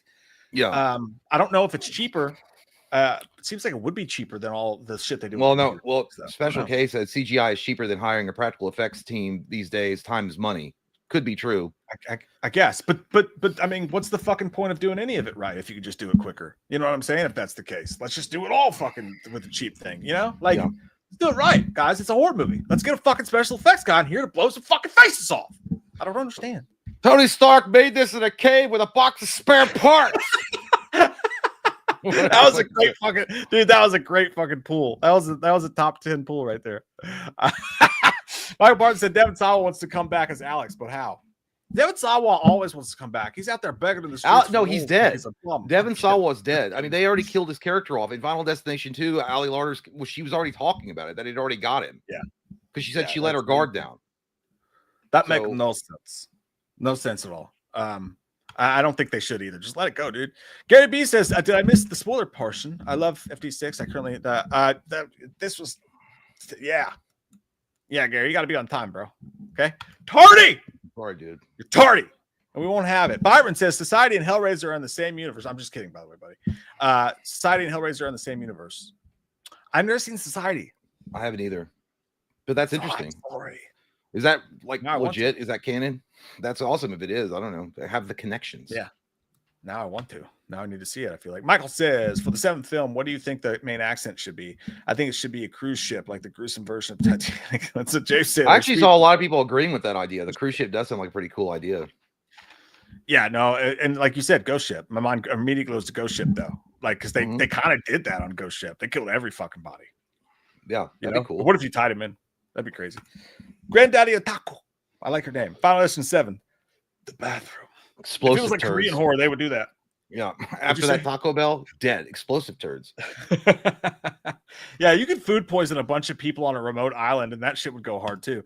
Wild Willie said, I'd like to have the movies, someone obsessed with Final Destination movies, then scour stories where people survive accidents and hunt them down slashers. That's a wild twist, dude. Well, that's kind of that's not bad, dude. The idea I had, if they were ever going to try to bring in like the Scream universe into the Halloween universe, when there was talks that Blumhouse wanted to get the rights to Scream as well, the idea would be that the Michael Myers was a real person that had taken place in this universe, and these kids had been like not nonstop, but just like following what Michael Myers is, and been obsessed with him, and then they start recreating their murders to go along with Michael Myers, and it would be a new Scream movie set in that universe. Yeah, and you know, another thing you could also do, dude, with when it comes to Final Destination is you could do, if you really wanted to up the blood, like if they were hankering for, they needed a new idea, you could do a sort of anthology. You could do a campfire sort of anthology where people sit around and they tell stories of this death curse that, like, this has happened so many times now. I mean, it's happened 6 times now, right? So there's got to be these news stories that connect. And what if it's happened a bunch of other times too? So these people sit down at a campfire, or you change the story to a boardroom or something like court case, whatever. But the idea is it's 4 Final Destination movies in one, and the characters just die so much faster. So you get like 4 different big set pieces of people dying in one film. That could be kind of cool. The good news is the Final Destination movies is that you will never like not need, like you'll always have stories to tell, just like Soul. You really could. I mean, you could go forever with those. Yeah, you just gotta think about like it's like being a porn director. Like, how am I gonna make these two fuck? There's always gonna be some kind of gooner that wants to see big boobies and a wiener going inside of them. We have got it made, y'all. How do just we keep on putting the film? How do we differentiate ourselves? Jason Bond, why is it significantly more tragic when good-looking people die tragically in horror movies? Life it's art, buddy. Yeah, it's like you saw that ugly. If you saw us, I'd be like, yeah, well, they deserved it. Yeah, it's like I'm sure that those ugly fucks deserved it. But you're like, yeah, that good-looking. God, they got so much to live for. Yeah, she was so young and beautiful. Life, though? Like Timmy died, and you're like, oh, that's sad. And they're like, Barbara died. And like, she was so beautiful, so young. Yeah, you know, that's so true. But life imitates art. Byron Hansen said, "Hey lads, please watch Freddy Krueger's origin is more disturbing than you realize. It's from a YouTuber called Zathy. It goes for 10 minutes, really funny and good video. It's worth it." Well, we talked about that at length, though. We've talked about that. I think that the reason, I mean, yeah, Freddy Krueger's backstory is extremely like disgusting. I mean, he was a child pedo. I mean, that's what he is. And I mean, they kind of did that in 2010 too. But they were even afraid to, you know, put the pedal to the metal on that because, and I think that there was some kind of Wes Craven talked about when he was writing the movie. It was something along the lines of that big case that just happened, and they had to dial back a lot of shit. Was it that? I think it was Nightmare on Elm Street. Something had happened in the news recently, and they were like, "Yeah, it was like a tragic story," and they were like, "Yeah, we had to dial back a bunch of stuff for Freddy Krueger." So yeah. I already I know I know the backstory is fucked up. When you go back and watch 2010, it's got a lot more gnarly stuff in there than you remember too. Like he's like, "Oh yeah, I love that dress. It's my favorite. It was your favorite dress." Yeah. And I was like, "Oh God damn you, dirty ass Gardner! What happened to you? Away. You were Rorschach." If that's the case, it's quicker to get AI making movies. Who needs writers? That's true. And that's the dark hole we're probably going to end up going down, Gary. I hate it. Kyle's been with me for 7 months. Hey, thank you, Kyle, man. Appreciate you, dude. Y'all about to get some nice, sweet commentaries up in you. They're loading up this week, starting tomorrow. Granddaddy Otaku says everyone's potential lead pick for FD7, probably unoriginal, but Jenna Ortega or Jenna Davis for Megan. I really like the idea of them continuing to just cast unknowns and making them knowns. You know, yeah, I think that's I kind of heard that too. Like, and Ortega, I feel like she's like the same in everything she does. No offense, but like she's like always like, I'm a shitty teenager. I'm mad, but I'm too cool to be cool. Like kind of thing. Yeah, but I like Jenna Ortega. I feel like it's but she's also kind of having the she's almost like feels like she's being cast in everything. Like everyone's going after her to be in the movie. So, like Pedro Pascal. Yeah. Gosh, I've had enough. Dude, I just watched this. I know this is off topic, but it is true. Did you guys ever think like it was Critical Drinker that did the curse of Fan Four Stick? He was talking about the Fantastic Four curse. I'm like, dude, you might be onto something. Like legitimately onto something. Like for some reason, the movie as a whole, like for whatever reason, this movie cannot be made in a good way. Like right now, the new Fantastic Four movie that everyone's going to go see later on this year is already having some emergency reshoots and all sorts of shit is going down on set.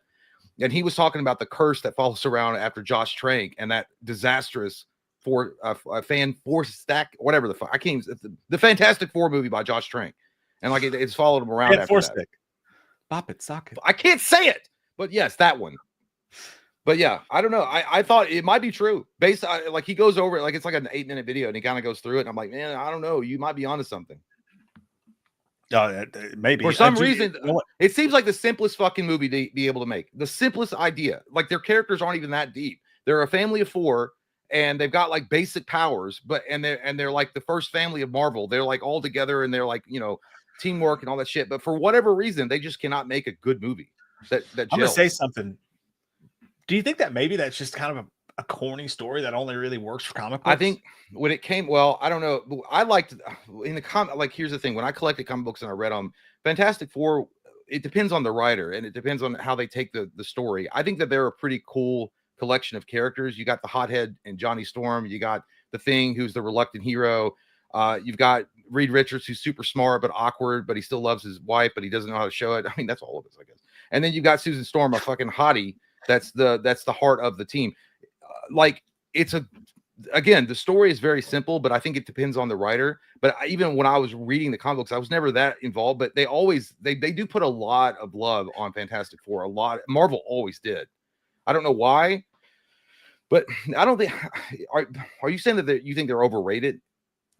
No, not necessarily overrated. I think it works great for the comic book universe. But I mean, it's a comic that started a long time ago, right? Like a long time ago. It's one of the old school stories, early 60s, and so is X-Men's old school shit too. But I just wonder if Fantastic Four is just kind of, it doesn't really translate to modern times that well. Like, well, that's why they're trying to set it in the new one that's coming out. You know what? I don't want to get off topic because we're already going on a tangent, but like there might be a curse involved, and like I would recommend watching that video of Critical Drinker because it actually doesn't go through it pretty well. And I do feel bad about Josh. Josh Trank's an asshole. Like, don't get me wrong. Don't get it twisted. He obviously is a prick. The whole thing with Kate Mara, is that her name? The one that they picked for Susan Storm in yeah, I love Kate Mara.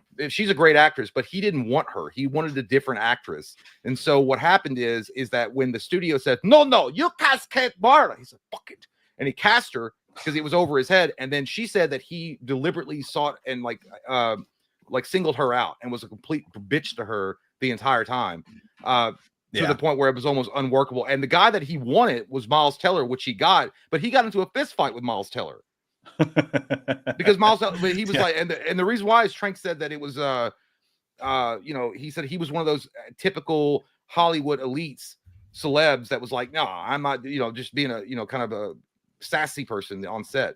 But I don't know. But I will say that I think that Josh Trank got the brunt of the blame for that movie failing. And it was not just him. Yeah, because I mean, Chronicle rock shit, so it's not like the guy not how to make movies. The Critical Drinker guy did say this, and I 100% agree with him. When Chronicle came out, people were so impressed by it because it was a low budget movie that did so well in the box office, and they immediately threw that guy to the wolves and said, "Now do this." Now there's this huge production. Yeah, dude, and the hallways of Hollywood are lined with the dead bodies of people who got stuck in those kind of situations. Yeah. I mean, there's so many movies of that. I just watched Free Jack, another movie. Martin Campbell did the same thing to Ryan Reynolds on the Green Lantern set. It was a dick to him because he didn't like Ryan Reynolds as Green Lantern. So, like, there's a ton of those kind of stories. It can happen to the best of them. But I think didn't Josh Trank get like blackballed after that? Well, he got blackballed. Yeah, dude. Like, here's the thing. He was the golden boy of Hollywood at that time. Like, after Chronicle came out, everybody wanted Josh Trank. Everybody was talking about how great Josh Trank was. And then when that movie failed, they put the blame solely on him. And then he released one movie, and I think it sucked dog shit. I don't even remember. I don't even know the name. I can't remember. It's a forgettable movie. But he's not done anything since he did one movie after that, and that was it. Yeah, that's a bump. What was that movie? I'm gonna look it up. But I will say, by the way, I'm sorry that we diverted off course because that's what we do here. We have ADD, so sorry. It's a problem. He did a movie. Capone. I didn't realize he directed that. He did Capone with Tom Hardy. It wasn't that bad, but it wasn't great. Yeah, and it was partly because Tom Hardy mumbled throughout the whole fucking movie, like he always does. But he did Capone. Tom Hardy's amazing. You're a hater. You're a hater. You're a hater. I'm Tom Hardy. God, I bet you think Jake Paul sucks too, huh? That's what Jake Paul's always like. You just a hater, dog. You a hater. Shut up, bitch. Get back to your corner. Anyway, terrible. Final Destination 7. Where are we going? Are we going to have a sequel? Yes, we are. 100%. This movie is going to make the money it needs to make. So we're going to have a fucking sequel. Where's it going to be at? We don't know. People are saying cruise ships. Okay, that sounds great. But the good news is, and the sexy news is, it can be anywhere. And I think this is a boost of energy to them. So they're excited. I hope they bring back the guys that wrote this Final Destination 6 to continue the story, but they probably won't. I agree. I think they should bring back the directors and the writers. And again, my solid choice is Firefest. Do a play on Firefest. You could do the concert situation where it starts as like a bunch of people in the front of a concert, but you could also tell the social angle of a bunch of assholes. Dude, I just now thought of it. What about this? Have the opening be at TwitchCon or San Diego Comic Con. No, that would be a good one too. Because that's where everybody's obsessed with all that shit anyway. Just put it there. Like, everyone's like, oh my God, TwitchCon. And or do something with the TikTok shit. Yeah, no, they could definitely do that. I like that idea a lot. I got a pee. I'll be right back. Okay. Okay. I make pee. I'm Tom Hardy. Oh, he's going to think about Tom Hardy while you stroke your wiener. Nice. But yeah, I just thought that like having something with Final Destination and connecting it with how people are today, like, you know, the media obsessed and like on their phones nonstop and like, you know, following around internet celebrities, something like that. Like, I don't know. Final Destination set during one of Mr. Beast's reality shows. Dude, that is fucking genius. Holy shit, Mind the Gap, Mind the Gap. That's what his name is, by the way. I didn't just say that because I was stroking out. His name is Mind the Gap, Mind the Gap. That is great. I love that. He might. X-Shed, he might. Just to find it, he might. Yeah, I don't know, man. But I'm excited moving forward after with Final Destination because the future looks bright. LJ says a volcano. You just said it in the middle. Yeah, the volcano. Ice Skate says, yeah, Tommy 2 times. I'll get the papers. Get the papers. Secret serial killer being one of the survivors. That'd be cool. Adding anything new there. By the way, guys, I don't know where he left off on your super, so it is what it is. What is standing in the corner of your room? You're lying. See, I knew you were lying, Van Dutch. You're such a liar. You're such a Dutchy liar. In space would be cool. Final Destination during a war or nah? I mean, I guess that would work, but I mean, it kind of is. Yeah, there's already death going. I don't know. I guess you could do something with that. It's not bad. Rhino says Final Destination was awesome. It was awesome. Actually, no, I'm not gonna do it. I don't want to fuck too much. I was gonna open up a new tab and look up what the box office was on it because I'm sure it did well. I love you, Kyle. Someone posted about a death scene taking place at a ski resort on a cruise. The horse stops. Yeah, that's somebody mentioned. They've been talking about that in the chat earlier. That would blow the war thing. Yeah, well, that's what I'm saying, dude. Because it's like I'm not saying they could probably work it, but I don't know. It just there's already like death happening all around, so it kind of defeats the purpose of like death singling out a group of people only. I don't know. I don't know. 56 million? Damn, dude. Oh yeah. State Fair. Yeah. Somebody who said that? Tomo says State Fair is already done. Yeah, it was already done. 100 million global. Holy shit, dude. They fucking nailed it. Final Destination, the Wicker Man Festival would slap. I think there's someone mentioned like Burning Man, stuff like that. It could work. Work could. Okay. As Tech Aguilera says, Jay, did you know in the plan the Mummy 4 was set to take place in Mexico? And Mexican Mummy, aka Aztec Mummy, was going to be the villain this time around. I did not know that. That's kind of cool though. Like, were they going to bring Brendan Fraser back? Because here's the thing. What was it? What was the third one called? The Mummy 3 with Brendan Fraser, the Dragon King, Onaga. I always think when I call it, was it the Dragon Lord? I don't remember. It was something with the dragon, right? It was not called the Gay Club, Michael. It was not. It was not called the Mummy 3 Gay Club. That's a totally different movie. That's a porn. What are you saying? Tomo says there was no third. No, there was. Brendan Fraser had the Mummy, right? Was that what you're talking about? Am I stupid? The Mummy 4. Yeah, he was talking about the Mummy. Yeah, the Mummy, Tomb of the Dragon Emperor. I can't. It's like I know there was a dragon involved. Onaga, the Dragon King. I was thinking of Mortal Kombat. But yeah, I feel like the third movie was not good. It wasn't great. The Brendan Fraser, the Mummy 3 was not good. But I feel like that was like you could have gone around that if they had brought back a fourth one. I would have watched it. I think it would have been cool. I think you're muted. You're muted. Yeah, I am.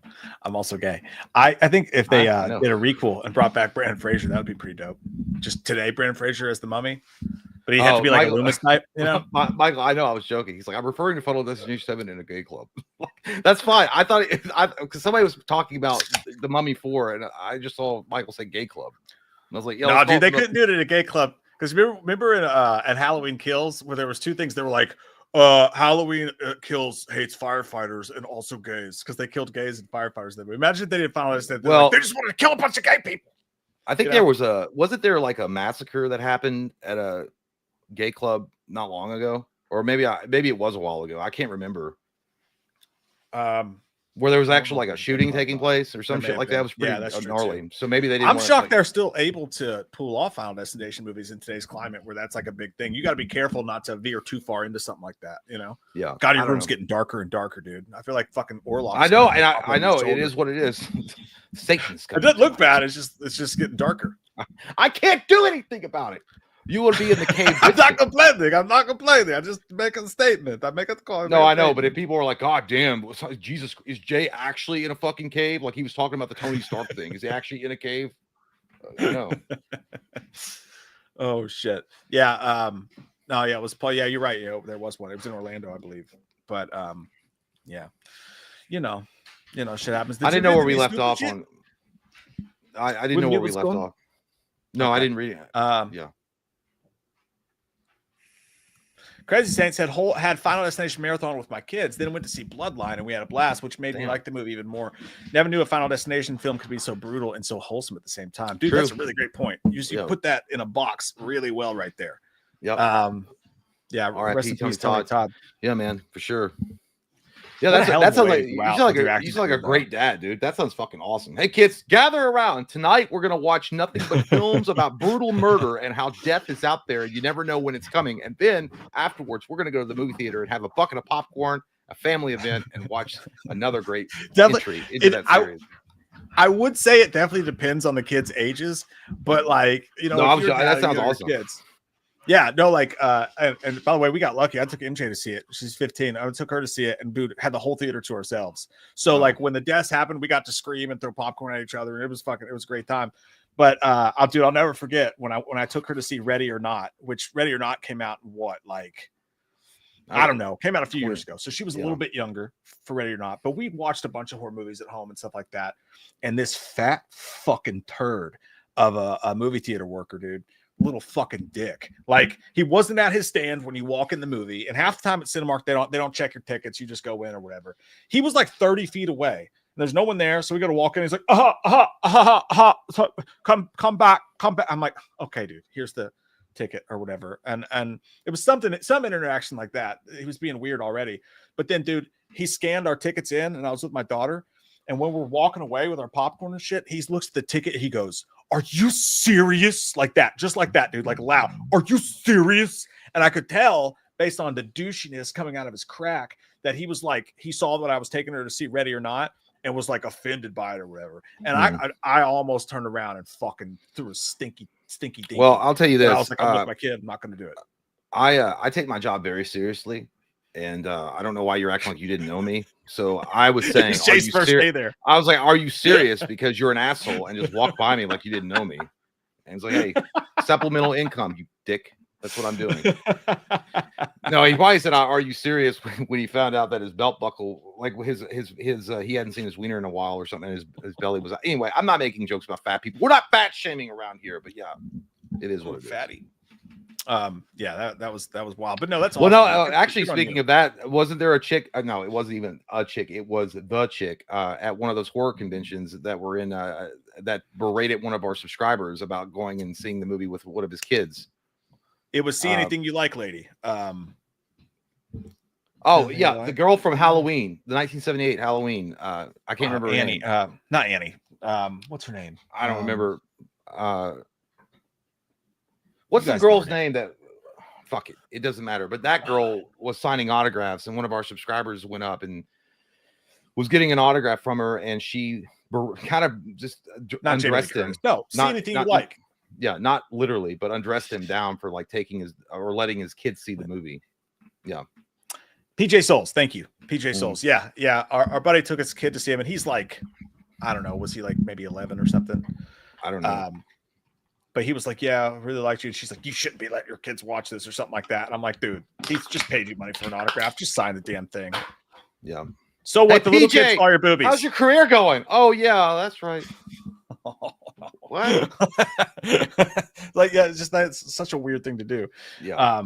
I don't like if I were in a horror movie, like I don't know, like I'm sure, like for whatever reason in the 80s and 90s, it was like a rite of passage. Like a lot of kids watched horror movies. Like I watched horror movies. No, his son, you fucking dolt. Yeah, and I mean, it's just what it was. I don't know. When I was like, I think the first horror movie I watched, I was like, fuck, it's like 7, 8 years old. I watched Nightmare on Elm Street. But I also lived with like my uncles who were like 13 and 14 years old at that time, and they were renting these movies, and I just happened to watch it. And I'm a well-adjusted individual. Well-adjusted. Yeah, it's fine. Idiots. Dude, you know what these kids look at on the internet all day? Come on. That's true. Come on. Let people know their kids. I know it's such a stupid argument, dude. Like people that like, yeah, I know, you know, it is up to the discretion of the parent, and obviously they need to make sure it's an informed decision before they like show their kid a certain type of horror movie. But generally speaking, it's not a big deal. Holy fuck. Yeah. Maybe, but that's also maybe why I have children. Because I'd be like, hey, well, you know what, tonight we're gonna be watching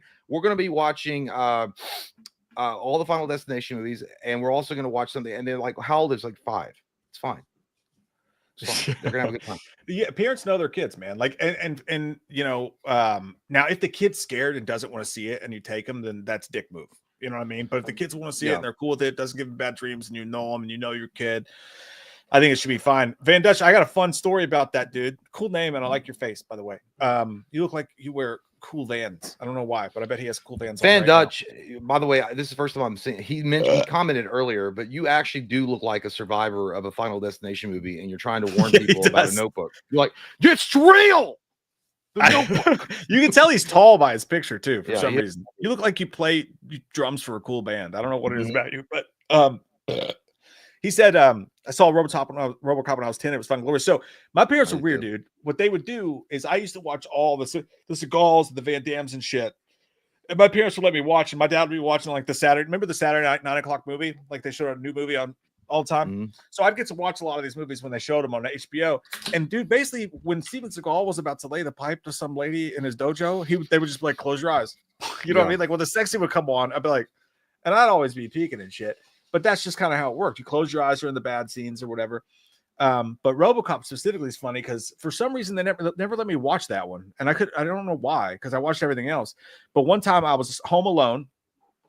My parents were gone. There was no one in the house, and I was feeling frisky, so I ran into the kitchen and I was fucking pretending I was Steven Seagal. I was just being a dumb shit in my house by myself. I don't remember how old I was, but I was young, probably too young to be by myself in the house, as I showed. But I grabbed these 2 giant knives. Like steak knives or whatever, and I went in the fridge and I started grabbing like oranges and shit, and I was throwing them up in the air, like with the fridge door open, throwing the oranges up in the air and like stabbing them with the knife and pretending I was like being a ninja or some shit like that. And I missed one and just sliced my fucking ear, like just sliced it open. I still have like a little indent. Cut my ear with the knife, like trying to stab a fucking orange, and had to run across the street to the neighbor's house. And they let me in, and they like patched my ear up. And then my friend was like, "Come hang out with me, dude." He's like, "Don't." He's like, "I'm watching RoboCop." And I was like, "Are you fucking serious?" Like, yeah. So I sat there on his couch, bleeding out of the ear, watching RoboCop and all the nastiness that was in that movie. And it turned out to be a pretty good day. That was a good story. Fuck you. Well, no, it was. Except I still do it to this day, catching oranges with my knives, but I don't cut myself in the ear because I'm a Shidoshi master. You're obviously not ready for that type of skill level. But the problem is you were acting it out. I'm drunk. You were acting it out. Yeah, you're gonna do like kung fu kicks in your boxers. But no, luckily I was raised by my grandparents. My grandparents didn't check shit when I would rent movies. Never, nothing. Oh, so yeah. I'd rent movies and like go and watch them, and no problems because there was no one telling me to cover my eyes ever. Because I'm like, I will watch. Watch. My mom made us a sandwich and some chips one time, and we just went in the bedroom and watched Faces of Death.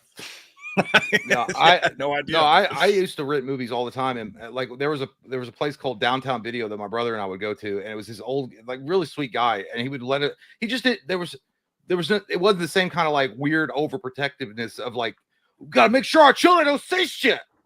Let them find out like everyone else how miserable the world is. We gotta keep them. No, it wasn't like that. He would just let us rent whatever, and I'd rent RoboCop. What are you, fucking Tipper Gore? Yeah, he was Tipper Gore. But I would rent RoboCop, Terminator. I would rent like Night of the Living Dead. I watched all that shit early on. I was the one that introduced Mike to The Shining. He'd never seen it before. I was like, what a pussy. Yeah, I never saw.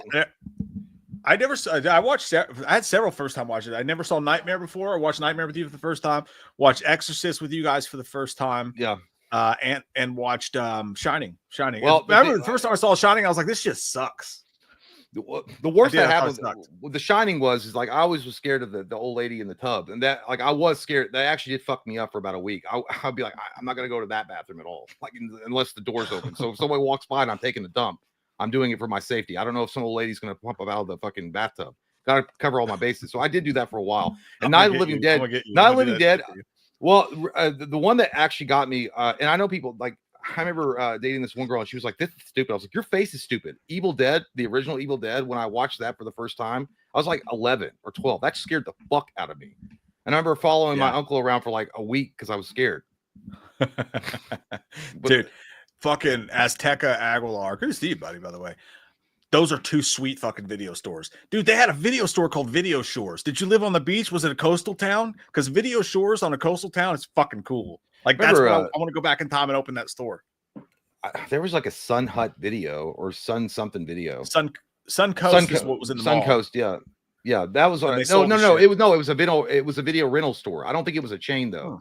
I think it was just like a regular, because in our town we had there was Video Selection, there was Blockbuster that came in afterwards, or Hollywood Video, then we had like Picture Show Video.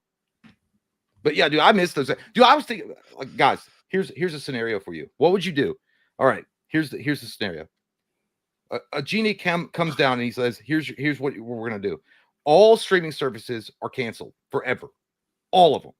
Everything's gone. You can't stream movies anymore and TV shows. But the other side of this is that if you say yes, you would agree to that. All brick and mortar video stores would return forever. Would you take the deal? I as well. I'm doing it. I as well. Yep.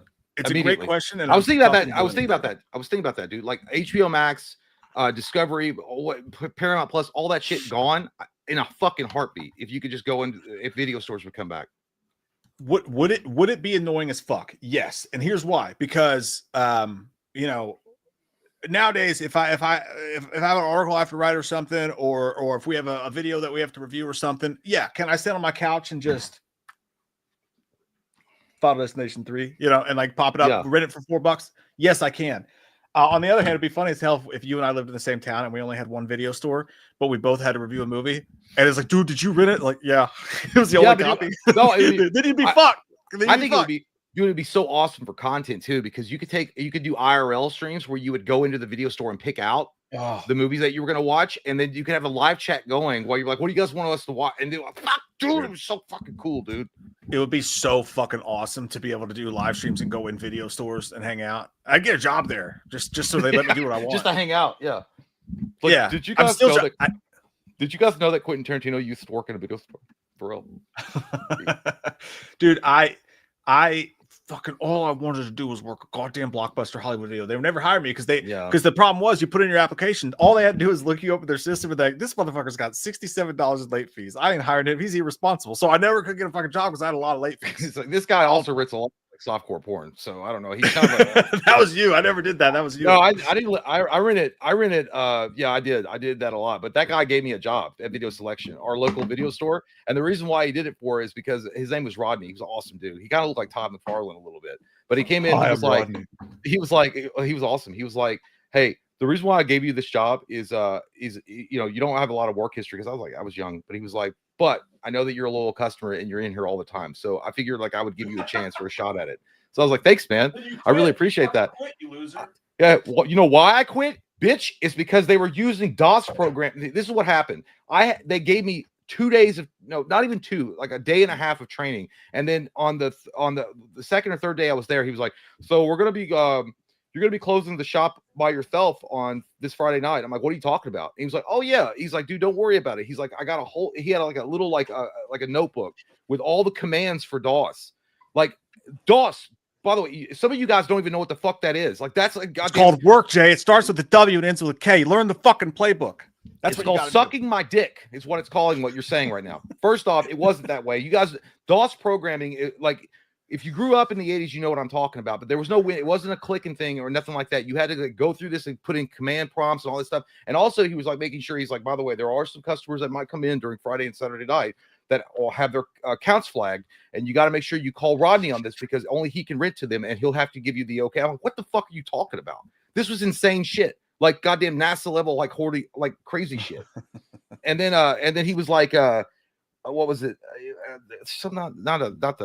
There was something about the porn room, but it wasn't anything a big deal. But oh yeah, Don't the reason go. why, I got another job in movie gallery. That was, I'll tell you that in a second. But the video selection, the reason why they had that job, they were giving it to me, is because a few weeks prior to that, they literally got robbed. A guy came in and tried to they stopped it, but the guy was trying to rob them. And then the guy that was originally doing my job quit because this is like making like $5.75. And that's why they were able to, he quit. So they had an opening for me. I said, so you guys get robbed. And he's like, well, now that's only the third one that happened this year. I'm like, that sounds great. So not only do I not what the fuck I'm doing, I'm going to have to close the store by myself. I don't know these commands. I don't know anything about the situation with your customers or any of this shit. And you also got robbed like a few weeks ago. But it is what I did wind up quitting. And it was like the worst way. It was the fucking worst because I came in and I'm like, hey man, I really appreciate this opportunity. I really, really do. And he's like, because you knew you still had to rent there. You couldn't just ghost. No, I love that store, dude. I love that place. And he was like, what? He's like, something on your mind? If something on your mind, man, just go ahead and say it. I'm like, well, here's the situation. I got a job at UPS and they pay a lot better. And they have great benefits. So I'm leaving. You lying motherfucker. You lying motherfucker. And he was like, are you sure that's what it is? Because if that's not what it is, you can talk to me about something. I was like, no, that's what it is. I believe in Brown, or so, I don't know. I said something. Yeah. And then he was like, all right, well, I appreciate you, man. Are you gonna go ahead and work out the rest of your day? I'm like, nah, I'm just gonna go ahead. And then I left. But I did get a job later on at Movie Gallery, and I was when I was a senior in high school, and that was a fucking crazy goddamn experience. They had a porn room too, but it was my first day there. I didn't know you weren't supposed to read the fucking title out, but because normally they teach you to read the title back out to the customer so they know what they're getting. They're like, oh, you're gonna be renting The Sandlot, and that would make me so fucking uncomfortable. These are due back on this day, but I was already used to it because I'd already had several customers. So when the guy came up with and I had big, oily cocks part 4 into the deep, I was reading this shit back, and then you had to put them in a black bag, and I read it all back to him. And Gayla, who was my manager, was behind me, and she's like, do you know what you just did? I'm like, my job? She's like, no. She's like, no, you didn't just do your job. That man was renting pornography, and behind him was 2 little girls and their father. And you just read off a pornography title that was very explicit. I didn't know they sold porn at Movie Gallery. Did they really? They rented it, at Movie Gallery. Yeah. And I was like, I didn't know that was an issue. I didn't, because that's what I was trained to do. I was reading it back to them so that they would know. And she was like, she was sitting there like this. She was like, don't ever do that again. I was like, all right. The nicest way I can say this. She was fucking pissed. Don't ever do that again. But I was like, technically, I did my job. My job, based on your training, was that I'm supposed to read back the title of these particular films and let them know their due date. So I did my job, but she was. He's on his way out the door, like, Big Black Cox 4 back on Saturday. The dad back on Saturday. I did. Yeah, big. Yeah, that's the Big Black Cocks have to come back. They're a huge hit with a lot of people. But I didn't get fired. But that was one of the weirdest. The coolest part about that job is I remember I got to get Blade 2 3 days before it was. We got it in, and I got to go home and watch it 3 days before it was put on the shelf. Yeah, dude. When I was a fucking kid, and that's an old school thing. I'm sure they don't do that. Well, even if they had video stores, they wouldn't do that now. But when I was a kid. And like real young, I'm talking like 5 or 6, like something like that. I had a friend, her name was Lisa. I was into her for sure. And then like they were gonna let me stay the night at her house, and I'm like, it's on tonight, Lisa. Playing Monopoly for show. It's fucking on tonight, Lisa. Yeah, it's happening. And then my mom was like, you're gonna leave your mother all alone and stay there? I was like, no. But so it didn't happen with Lisa. She's lucky. But what was I talking about? Lisa. My sister was dating someone or something, and like someone babysitted us or something. But anyways, the guy at Blockbuster let us into the little employee room and touched me. No, he let us into the little employee room there. You're being like dead serious about that. I was like, for real? I've known you for a while. It's actually a really bad memory. No, he let us back into the employee room there, and they were watching Look Who's Talking Too, like before it had come out. Like it was like a week before it came out, and my mind was fucking blown, dude. I was like, I cannot believe like I'm an insider. I'm Jeff Snyder. I'm the fake in Snyder. But like, I thought it was so cool. But yeah, I bet even back in the day, dude, like the early 90s and shit like that, I bet those motherfuckers got access to a lot of shit. Yeah, dude. Well, we get like when I got to, like I said, like I got to see, like the whole thing was like you could take it home and watch it, but you had to bring it back to work the next day. It had to come back for whatever, But it was great. I loved it. I felt powerful because you couldn't upload it to the fucking internet. That was I wouldn't have done that. I wouldn't know how to do that shit anyway. But I was like, I barely. It didn't exist. StreamYard, but yeah, I would have been like, I don't know what to do.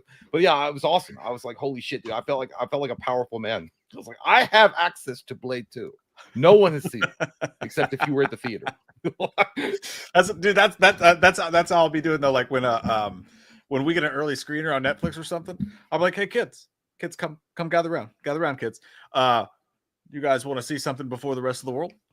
Yeah. You can't tell your friends. You see your dad's name on that screen there? Actually, it's your mother's email because we use her Netflix. You see your name and the little watermark? Dad's a big deal. That's a big deal. Get movies for you. Don't tell your friends at school. Tell your friends. It's like, I know, but it's like, isn't it cool that you have a dad that can do that? Is that not cool? I think it's pretty cool. I'm just saying, I think it's pretty cool. By the way, Clinton says, "Is the spoiler talk done and over with?" No, I mean we'll talk about it with you as we're going. Whatever you want to say, bring it up. But we did it. We talked about it. We can still talk about it. We can still talk about it for sure. Chris, isn't this a live video about Bloodline? Yeah, Chris. We talked about it. Oh, we can talk about some more if you want. What do you want to talk to? We missed something you want to talk about? Huh? I mean, literally we could have been like, all right, well, that's the show. Yeah, we could have stopped, or we could have left. Fuck off into the sunset. I feel like I don't know. I mean, what I didn't say that. I mean, I don't know what else you want to talk about though. Like gnarly scenes. Like, yeah. I mean, I don't have access to the movie. I would pull it up scene by scene, and we'll talk about it when it comes out. Should I add and stuff to the end of the video and stuff? Terrence says the turtle. Talk about the fucking turtle. Yeah, that was a really touching moment. God damn, you're right, dude. It is getting dark in here. Holy shit. I know. I'm kind of scared. I'm scared for you and your safety. Oh, if a blue light pops up behind me, I'm fucked, dude. Like Pinhead's coming for sure. Nobody's bringing up the goddamn turtle. Why? Honestly, dude, it would have been the sharpest, right? If they had somehow turned it into, they used the turtle to like what if they like somehow twisted the curse towards the turtle to save themselves, and then the end of the movie is like 12 straight minutes. It's like the end of In a Violent Nature where they're just riding in the car for fucking ever and nothing happens. It's just a turtle, like it gets out and it's like she's just waiting on the, and then it gets run over by a car. Finally someone steps on the fucking turtle and then the movie fucking ends. Goddamn you, Michael. For you, Jeremy. For you. You cap locked that. By the way, one of it thought he was like, oh, I found this turtle and it was in the sewer and it was like crawling in this green ooze. I don't know what that means, but I took it home and radical. Like, TMNT prequel. Like yeah, we can have them tie in together. Bet you did not see that coming. Special case that you literally look like a nightlight. I appreciate that. I'll light your way to your pee time. In the bathroom. I can't help it, guys. I told you why earlier on. I had to move a bunch of shit, and it's not exactly set up the way that I want it set up. I like that the one thing you decided to move out of that room was the lights. Everything else in that room was there before. You only removed the lights. You're like, these two tiny lights that are this big have got to go. Is he gonna plug them back in? They're sitting right there. You just didn't have them fucking plugged in, you douche. Watch. All this talk about the lights, and they just weren't fucking plugged in. I fucking told you. I knew it. There. You could have just plugged them in the entire fucking time? No, because I'm fucking being blinded on the right side. It feels like I'm sitting in front of an ambulance. Move them across the room. I can't move. That's as far that's literally all the room. Well, what happened to the other plug? Did you have to move my it? God. Blue eyes. Fuck. I feel like I rolled up. It's not necessary. It looked fine before. It's not even necessary. I know, but it is what it is now. Now we're here. And we've done this. To be fair, I'm literally getting sun cancer from the fucking light that I have to use in my videos. It's so big and bright. It's like God's cock just unveiled before me. Yeah. It would be blinding. If I could fit it all in my mouth, I'd suck it. It would be blinding to the unbeliever. It would be blinding. Unplug it. I'm not. No, dude. Fuck you, Clinton. I just went to. I'm not doing that. I'm not going to go. He went through all that work. That's a lot of work. I'm sweating. You idiots. Jay's going to quit this job like he did video selection. Yeah, I got a job at UPS. It's way better. It's too hard. It's too hard. Kyle said my favorite kill was the 241 bro's death past the Ross. Past the Ross. Yeah, dude, that was the best kill in the movie. Yeah, I feel like that was. We all agree on that. This fucking thing is so goddamn distracting. Just unplug it, man. I feel like I'm in an operating room. It's like, oh, well, we got to make sure that we're going to cut very closely and very precisely. And they're like, hey, can you get that blinding fucking light out of my eye, nurse? Like, what the hell? I have to understand. Like, I have to understand the issue here. Like, were the lights plugged in on the back of the room and now you can't reach that plug? What is going on? I had to move a box of. I had to move a printer. And that was a lot. Can you just go to the back of the room and move the other thing and then plug it in again? No, I mean, I don't need you to. I can't take. I'm not gonna like if you guys would like could see all this fucking here. Maybe if I move a little bit, you could see. Look at this. So I look like a bum fucking Hollywood Boulevard trying to sell my shit. Like, look, guys. You want look upon. Box of sex toys. All of that is dildos for days. You can have them.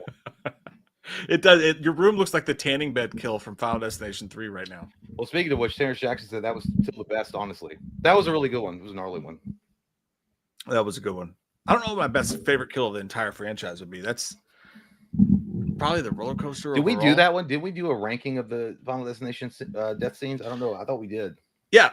We tier list every Final Destination scene ever, like a month ago. Yeah, you're right, Anthony. Like they really didn't do anything with the fucking glass in the cup. That was the issue. Oh, here we go. You stay. There you go. Hey, we solved it. You know what just happened? I forgot that the light had a stand on it. Then I could tilt it up. That it didn't have to just like flat. That's what it was. But we figured it out. I did though. Although the broken glass in the cup was cringe because nothing ever came of it. To be fair, what they did with the marketing in that movie was so fucking smart, dude. Because they had the dude get hit by a truck, didn't happen. I feel like Jonathan Frakes for now, didn't happen. No. But they had him. The scene in the tattoo shop. He didn't die during that scene, just like we predicted. He did get burnt, but he didn't die. And also.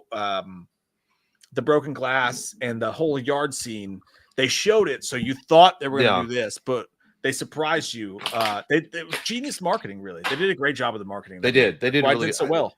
The barbecue scene, the cookout would have honestly that would have been high up on my ranking as far as favorite death scene if they hadn't shown it already in the trailer. They did misdirect a little bit, but it was pretty much spoiled when I was watching it. I knew it was going to happen. I knew his foot was going to get sliced up by the glass, which was going to lead to the cascade of events that ultimately led to him getting a nice fine shave by the lawnmower. And that was it. I didn't. I actually thought it was going to be the rake under the trampoline, which, by the way, did anybody notice that the rake under the trampoline was CG? That's like one of those things. It's like, why is the fucking rake CG, guys? Come on. We gotta get better. I didn't know. I didn't know if it was. I didn't know. It looks CG to me. The rake, did the rake look CG to anybody else? It looks CG to me. It must just be me. I don't know. But, let's see here. Senator Roth, Dr. Loomis, how would you handle Freddy Krueger? I would shave his claws down. Just take away. He's dead. What are you talking about? He's already a goddamn. He's a ghost. I would call in Zach Bagans and let him get possessed by Freddy. Maybe he can deal with him. I don't know. He's a goddamn. He's a fucking ghost. I'm not a ghost. Nail file. I'm not a ghost hunter. A ghost hunter. Yeah. None of those things. Gary, and what the fuck have they done to Jason? Look how they massacred my boy. I dude. showed this to Jay on Saturday when he was over. Yeah. Pretty wild. Pretty wild. Cartoon Jason. Here he comes to save the day. Nighttime says, Loomis and Chalice, I saw you two at the premiere of The Weeknd Singer's new movie.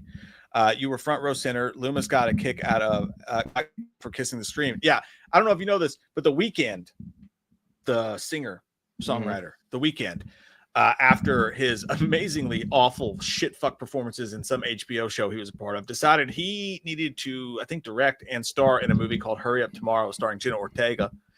And the clips have made their way online. And survey says that he's a terrible fucking actor. It's fucking bad. I didn't know anything about it. But I didn't kiss any goddamn screen nighttime. Just like no one will ever kiss you. Shut your lying whore mouth and get off this goddamn chat. So what? Nighttime, you disgust me in ways I can't even. You hide your face and you come out here and say lies, blatant lies. What are you, a goddamn politician? You piece of shit. Listen, I've been with a lot of questionable women, men, and I've heard some of the Weeknd songs. And even I wouldn't put my dick in that. That man has had more sex than an amoeba fish. And I don't know if those do a lot. Maybe bunnies is probably what I should have went with there. But even I wouldn't stick my dick in the Weeknd. And I mean, I put my thing in some horrible things that would question the fabric of space and time, disease-wise. Disgusting. That man has a problem. And I don't want to be his doctor. Let me just say that. That guy's so full of himself, by the way. I will say he had a great Super Bowl halftime show. I mean, he's a motherfucking star. It's crazy that he even got a fucking Super Bowl halftime show, by the way. He had like two good songs. Well, he's a motherfucking star boy. I mean, you gotta be careful. I'm a motherfucking star. It shines bright. It shines bright in the day. The next Michael Jackson, he is not. Kyle, Final Destination in space. They could make that fucking work though. As a joke. Yeah, I mean, probably 4 movies. Well, once it starts going to space, though, I think it's over. Like, once you start doing like space movies, like Leprechaun in space, Jason X, which I did like. I know it was dumb, but it was still. Once you start going that route, you're like, I got nothing else. I got the CGI in that fuck. Imagine the CGI in that fucking thing. That'd be crazy. Byron Hanson, y'all ever seen Lost Highway? Looks creepy. I've seen the cover, but I've never seen the film, my friend. I'm sorry. No, I've never seen it. I did see a porno with Mount Sanduvius. No, I saw a movie called U-Turn. You remember that? Jennifer Lopez and Sean Penn, I think it was. Someone like fucks their cousin or some shit. No. It's like Wrong Turn, but it's called U-Turn, and like someone has sex with their cousin. Someone knows what I'm talking about, right? Like that's a movie that fucking happened. No, it sounds Jennifer Lopez. It just sounds like the 7:00 news in Kentucky, but no, I've never seen the movie. That's true. Someone tell me what I'm talking about though. Like there was a movie called U-Turn where like Jennifer Lopez like fucks her cousin. I swear to God, that's a thing. Right, guys? Jennifer, right? Yeah, I don't know. I've never seen a lot of David Lynch's work, to be honest with you. Christopher Sampson, Fly Me to the Moon, like that bitch Alex Crampton says. Hey Chris, can we get a cop movie with Mel Gibson? Yes. Is a police captain. Michael B. Jordan and Glenn Powell are partners. John Blumenthal can be the bad guy. Anna de Armas could be Jordan's wife. No, this is a crock pot of fuck. Hey Chris, no. You just described the revitalization and the Phoenix Rising Police Academy. I want a police academy movie where Mel Gibson is the commandant, and then we have John Blumenthal. No, could he play Mahoney? Probably not. But we'll have it. He could be like Tackleberry, and then Glenn Powell and Michael B. Jordan are the new recruits that are trying to get used to everything. I love it. Yeah, dude, that's the only thing that could save Mel Gibson is Michael B. Jordan's like, I'll do a movie with you. Like, we're gonna prove that you're not racist, right? Dude, I swear to God, dude, I would love to see a police academy. Like I don't. Well, at this point, you'd have to reboot it, but I would love it. I loved all of them. They were never too pushy, like with political commentary or like not political. No, dude, they weren't. They were like no, they were just like They were always just like a good time, a fun time. I guess people could take it the wrong way that they were like glorifying police or something. Like, of course, like you'd say that, people get all fucking butthurt about that, but that'd be like the small idiots that are mad about cops being in movies. But I mean, Police Academy was fucking just good fun, dude. Maybe if Naked Gun does well, they will do that.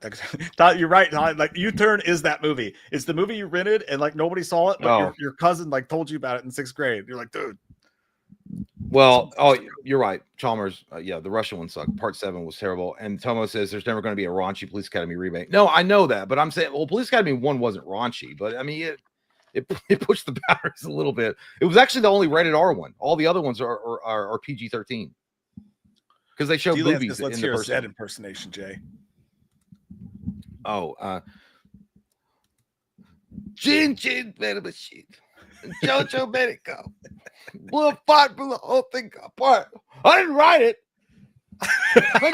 That's pretty good. A nice bite when he put the batteries. I can't do Bobcat. I can't do Bobcat. That was pretty good. No, that was pretty good, dude.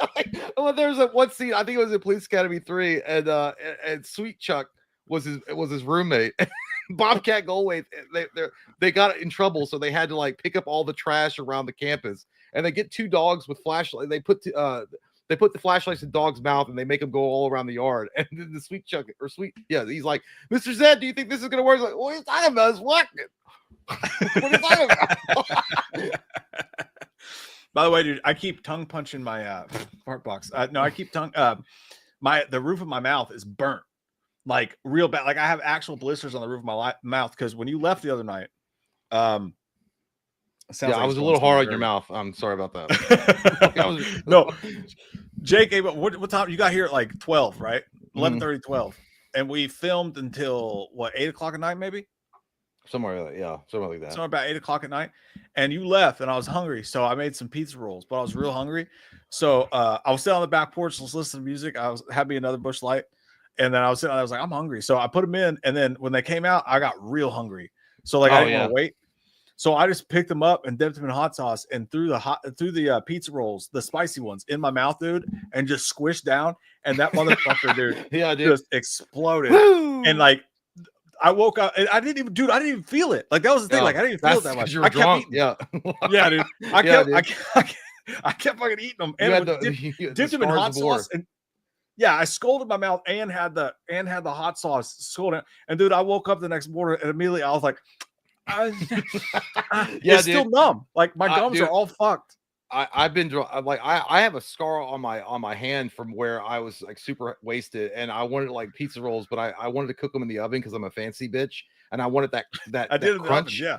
Oh, you did? Oh, yeah. Okay. Well, I usually just do microwave, so it's because it's easy. But yeah, I picked up the fucking. I felt like that guy, Grandma's Boy, when he was like, I don't know what the fuck you are, but I'm gonna eat you too. I was putting everything on the plate, dude, and I put it in the oven, and I grabbed it because I was stupid and retarded, and I grabbed it, and I was like, fuck, and like I threw it all down. Because I grabbed it from the oven with my bare fucking hands. but even after that, I was such an asshole, dude. Like I was like, I'm so hungry, and I picked it up off the floor because I was like, 5-second rule. Be on there like 15. But I scripted on the fucking plate, and I put it and I had a huge dude. So those are the Italian gushers, the fucking pizza rolls, dude. Amazing. Oh my god, dude, they are. It all hurts so much. Like it still hurts. Like, but it's worth it. Later, dude, it's worth it. I used to do that shit when I came home when I was in high school. I'd come home high as shit, and my parents would be asleep, but I'd be quiet as shit, and they'd have like some like leftover spaghetti or something, and I was like, spaghetti. I would get some Oreos, like Oreos, and my dad would walk in, and I'd be like, hey, I was just pulling it out. I mean, pizza rolls are such a gift, and we all should appreciate it. And you know what? I offered you some, motherfucker. I didn't want them at then, my home. but I didn't want them then. And I'll tell you what, I was gonna make you a gourmet fucking meal. I don't want your shit. Bagel bites like, are I don't inferior. want spicy food right now. I really can't. I'm actually avoiding all spicy foods right now. Yeah, shit. Because the Hellfire ones. Well, because I have something called hemorrhoids, ladies and gentlemen, and when you get older, you will experience them as well. Some of you, and they can cause those things to bleed if you have spicy foods. So I'm avoiding it. So I'm doing the safe route and drinking alcohol, which will in turn cause them to bleed. So there we go. Ella. No, yeah. But by the way, there was an argument about bagel bites. What's the best drunk food, microwavable or whatever, or oven? Bagel bites versus pizza rolls. They're both convenient. They're both easy to put in and do. But what's the best tasting? I will say pizza rolls every day of the week. They just are. They're better in every way. Yeah, bagel bites are trickier, dude, because like you have to get the consistent. I haven't had bagel bites in a minute, but like bagel bites, they'll either cook too hard and they'll be too hard, or they'll be Mhm. fucking frozen in the middle. And they're like, dude, the worst thing I ever did was when I was in high school. We were at a field party and we were all so hungry. And this kid only had frozen pizza rolls, but they were frozen, and we weren't Yeah. allowed in the house. So like we took them and we put them on skewers and we try to cook pizza rolls on the fire, and that was. You would put them in and it was ice cold and also extremely hot at the same time. Like we were chewing like that's like kind of good though. That's kind of not bad. I mean, it's not bad. It's not terrible. It worked. It got the job done. It definitely got the job done. No, we are all, dude. I have to go on. I had to make an appointment. I have to go on Wednesday to get my blood drawn at the doctor's office. I already did that. Yeah, no, I gotta go because I gotta make sure that I'm not dying, and it's very anxiety inducing because I have to get like the whole like the lipid like the whole thing. I have to get you're gonna get the general blood test, which is what I got, which is fine. It's not I requested it because like I got some weird shit going on, so I'm like, and when you Google it, of course, it's like you're going to die. So I'm like, oh, cool, that's awesome. I can't wait. It's scary. I don't like it, and I'm probably have to wait like 3 days. So I'm just gonna be anxiety induced mess all fucking week long. I hate that shit so fucking much, dude. It's the worst. Dude, my doctor just not to bring everybody down. No, it's not. No, it feels good. It's fine. It's gonna be okay because I did the same thing. I was worried. I went and got checked out, and I had Dr. Davis, who is a fucking awesome doctor, dude. Super old school. Doesn't pull punches. Just says what it is, how it is. He looks like a guy that wrote like computer programming for like, I don't know, like the atom bomb. You know, he just has that weird like gangly look to him, but he's like old and he's been around. He's seen some shit. He came in. I was like, hey man, what's the I was nervous. He's like, well, you're fat. You got to lose some weight. That's about it. Everything else is good to go. I'm like, he's like, your blood pressure's fine. Your heart's fine. You don't got nothing going on with your liver. No lung cancer, nothing like that. Just got to lose a couple of pounds. You're good to go. I'm like, thank you, man. He's like, you're welcome. Don't come in here with this bullshit again. Like, nothing's wrong with you. All right. Don't be a pussy. Don't be a pussy. You can tell he knows you have anxiety, so he's like trying to tell you, like, hey. Because I told him, I was like, hey, man, I'm really worried about this. He's like, no. And he's like that. He's like, no, nothing's wrong with you. You're fat. Lose some weight. And I'm like, I see. That's what I like. Yeah. No, I haven't gone. I haven't been in like over a year, but I'm like, I should double check this and make sure we're good. It's like, but I was like, if I lose like 5 pounds, a little, like, like work in increments. He's like, that's fine. Just, you don't have to lose it all at once. I appreciate it. Yeah. It's probably just my anxiety, but you gotta. Eventually, you get so many symptoms that match certain really scary things, and you're like, I mean, being proactive there's nothing wrong with being proactive. I mean, for me, I'm gonna go get a colon cleanse. I'm gonna get it cleansed thoroughly. No, because I'm 41, so they actually lowered the where they'll test you for. We'll check your prostate and your colon cancer like till like at 45, because before that it was like 50. But there's been such a dramatic increase in people having colon cancer or prostate cancer or something like that they've actually said at 45 you can go. But my doctor told me, he's like, don't worry about it, you're good to go. Come back, you're 45 and I'll plug your butt real good. Can't wait. I was like, that's a date. Save the date. I appreciate you guys in the comments, by the way. It's very sweet of you. I'm sure it's fine. It's just, it's better safe than sorry. If it was just me, I'd be like, I'll be all right. But when you have young kids, it's like, I better rock.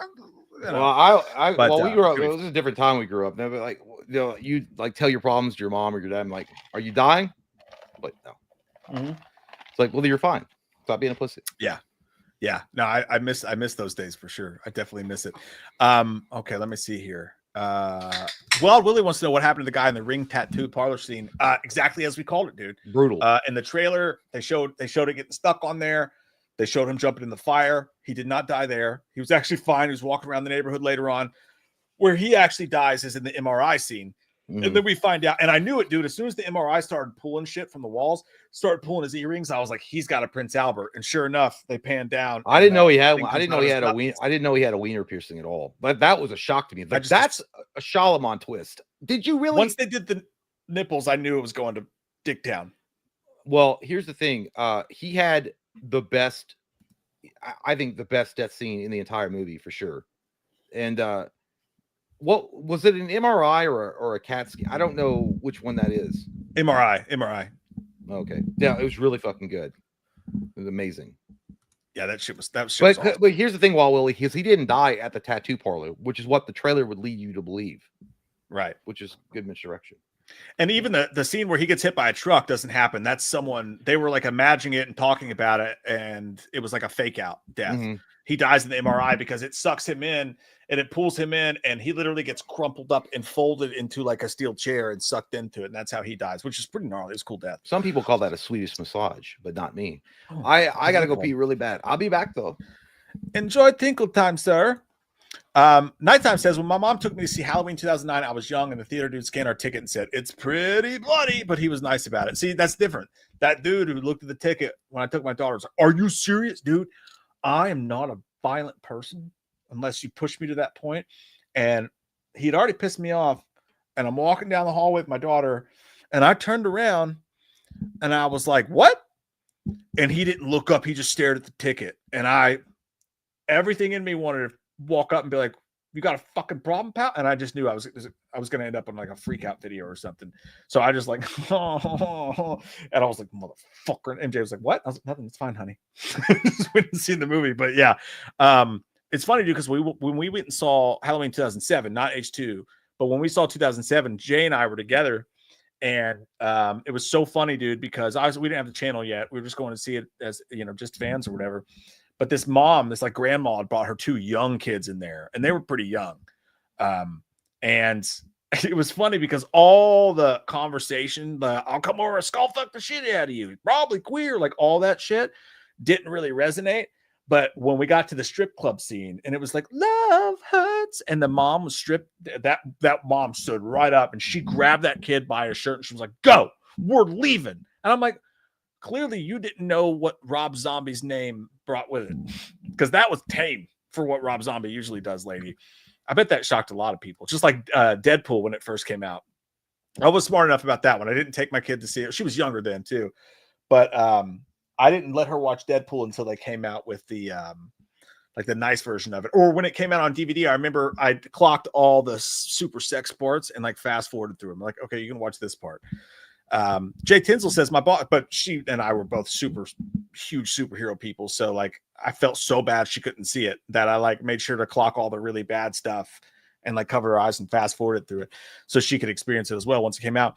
And I still got in a little bit of trouble for that. Jay Tinsel says, my boss keeps calling me her powerhouse as a reward for being a good. Oh, I'm going to save this one for when Jay comes back, Jay Tinsel, because I know who you are, JT Owsley. You hiding son of a bitch. Can't hide from me.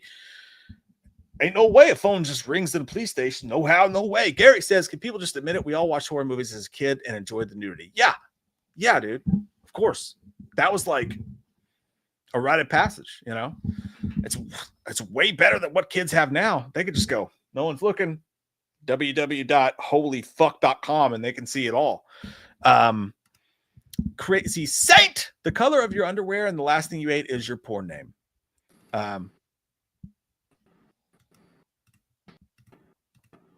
No, you can't come in. You can't come in. No, go away. Come back. All right, there we go. What the fuck? I have control and power. I have the power. Crazy Saint said the color of your underwear and the last thing you ate is your porn name. I'm Commando Hot Pickle. Wait a minute. How is the color of your underwear Commando? I guess. Oh my God, dude, you're dirty. Holy shit. You had your butt crack out in your jeans and walking around and letting everybody smell your crack hole. Slenderman and Marky Mark, what are your porn names? Love you guys. Thank you for all you do. Truly. Okay, that's a good one, Crazy. That's a good one. So Slenderman, the color of your underwear and the last thing you ate. It's fucking okay. So me guessing that me porn name is gonna be Black Caesar salad. Black Caesar salad. That's me porn name. They call me Black Caesar for short. And it's good time. It's a good time. People come in when we come onto the porn set and they're like, what's going on? Why is that Black Caesar? I'm like, you don't need to ask those questions. Just in chat. Wasn't that in Gladiator 2? I don't know. No, literally, I had a Caesar salad. My boxer briefs are black. So it'd be called Black Salad, but that's unappealing. That just sounds so racist for some reason. I don't know why. Black Caesar. No, that sounds like a Black fucking salad. Black salad. That's but Black Caesar sounds like a fucking like that. That actually sounds like an album name. All right, let me think about this. Yo, the color of my underwear is turquoise. So I guess the last thing I ate was a spicy chicken sandwich from Chick-fil-A. So I guess my porn name would be turquoise spicy chicken. That's my porn name. It's turquoise spicy chicken. Can't even do the thing right now because I'm trying to put those things together in my brain. Turquoise spicy chicken. That doesn't even sound cool. It's terrible. It's not a good one. I don't have a good one. My name fucking sucks. Turquoise Chipotle. Turquoise by the way, someone said Black Caesar sounds like a boxer. Dude, it's 100%. Oh my god! No, really, Black Caesar. really that does. Yeah, dude. Black Caesar is 100 either like a boxer or a wrestler even. Dude, imagine Mark Wahlberg going up to a Chick-fil-A though. Dude, I hate going to a Chick-fil-A. Like I hate it. Like Katie got a new car today. Oh, God.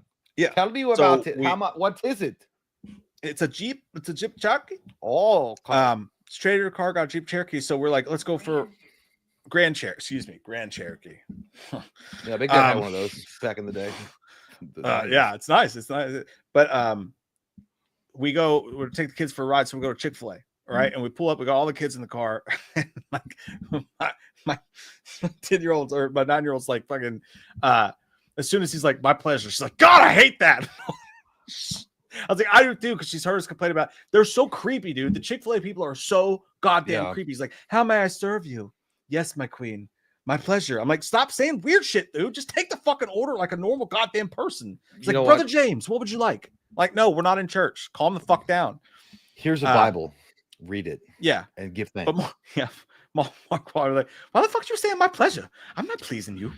It's fucking. I'm gonna go out, on a limb here, dude, and I'm just gonna say it. I think that Chick-fil-A is overrated. Suck my ass. I just do.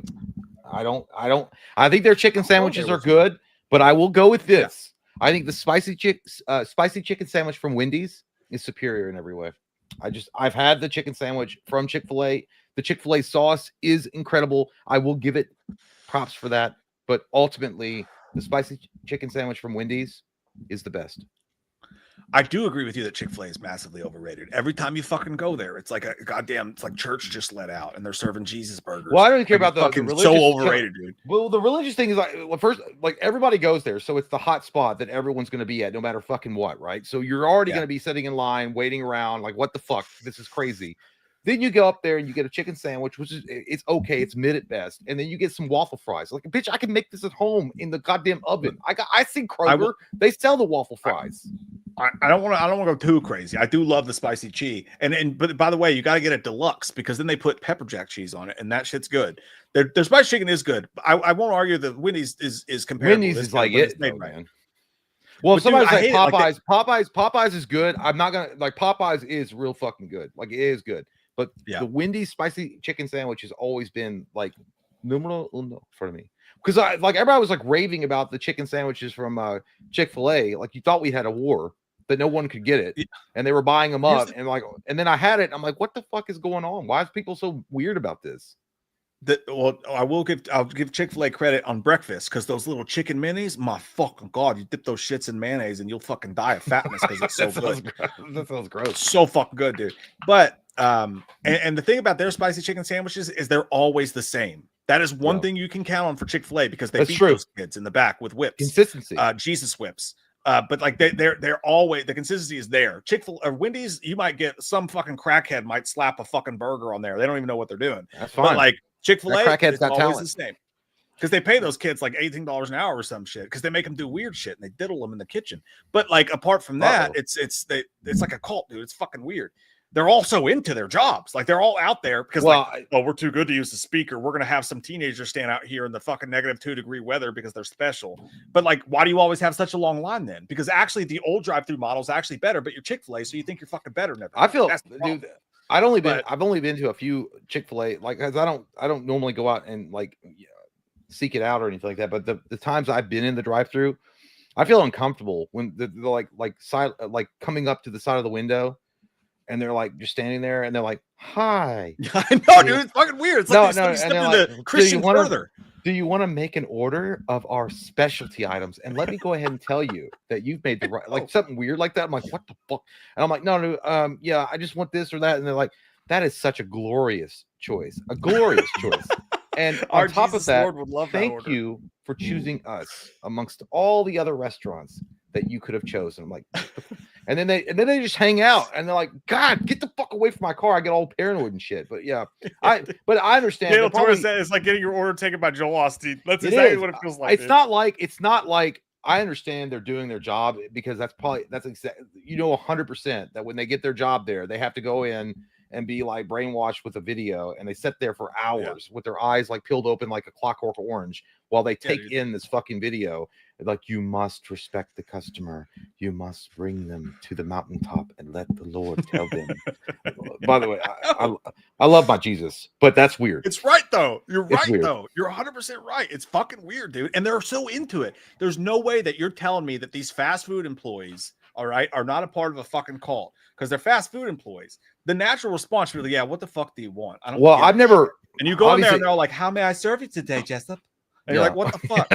I've never worked there. I don't know anybody that actually has worked there, but if any of you guys in the comments have worked there, is it like that? Like, is it very like, is the guy the manager, like the youth pastor from the local church, and like, guys, you know what today is? Today is a good day because the Lord said, let us have a good day. And that's why it's a great day. I woke up today, I breathed in some air, and I'm like, thank you, Lord, for that good air. And guess what else I heard on my way to work? I heard a hummingbird chirping, and that told me that God is looking out for me today. Guess what else happened? The sun rose, and that means it's a good day for everybody because we're all alive. You guys ready to sell some burgers? Or whatever. You try that shit at Burger King, someone would be like, "Hey, I need Friday off, motherfucker."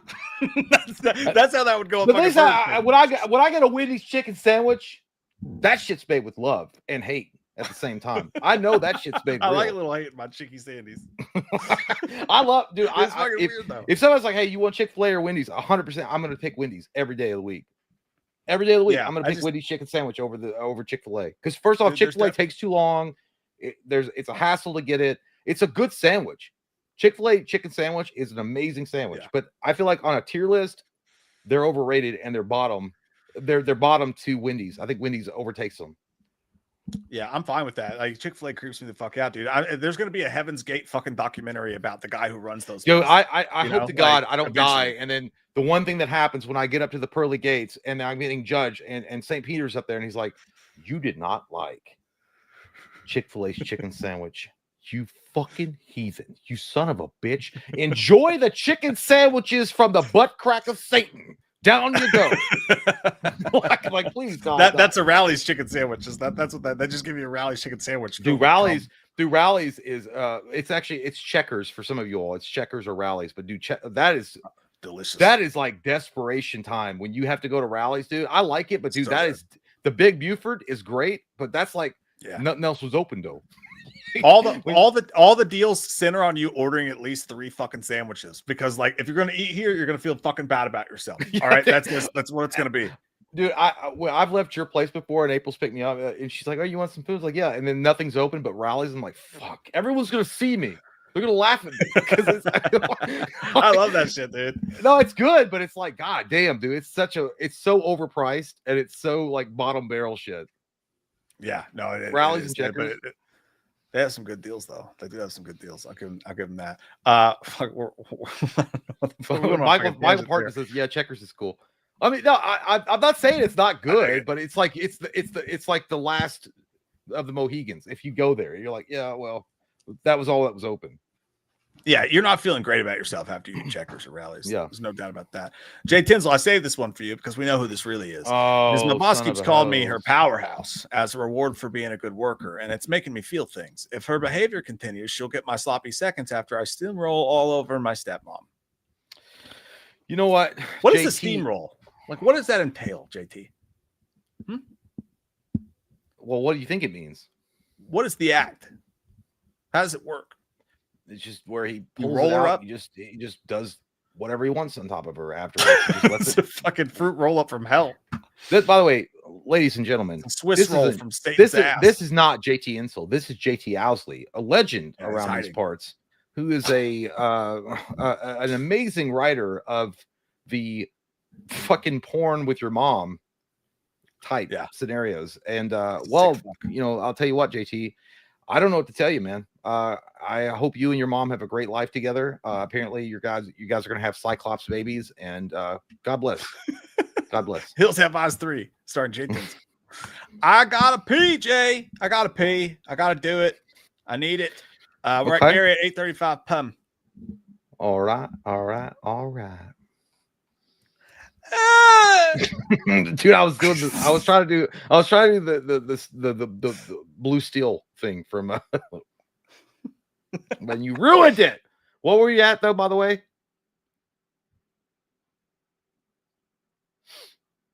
I don't know. I guess we're gonna. Oh, that's right. Okay. Did I have a booger come out? Sorry. Can people just admit we all watched horror as kids and enjoyed the nudity? Says Gary.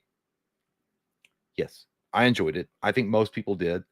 I didn't have a problem with it. When I was like, listen, obviously there were some scary moments in the movie when I was watching it and whatever. And is it appropriate for children? Probably not. But I wasn't. I was like 10 or 11. I was fine. It's fine. It's fine. God, stop. Yes. Let's just admit it. Stop being a coward. But I appreciate you. Crazy Saint says, well, he already did that one. Did we already do these? Wait a minute. Hold on. Yeah, I think so. Gary also says, I got into the cinema to watch Friday the 13th, 09 underage. And I don't know how I pulled. Did I read these? Or did Mike read these before? Hold on. I'm going to check. Hey, is this the most recent super chat, guys?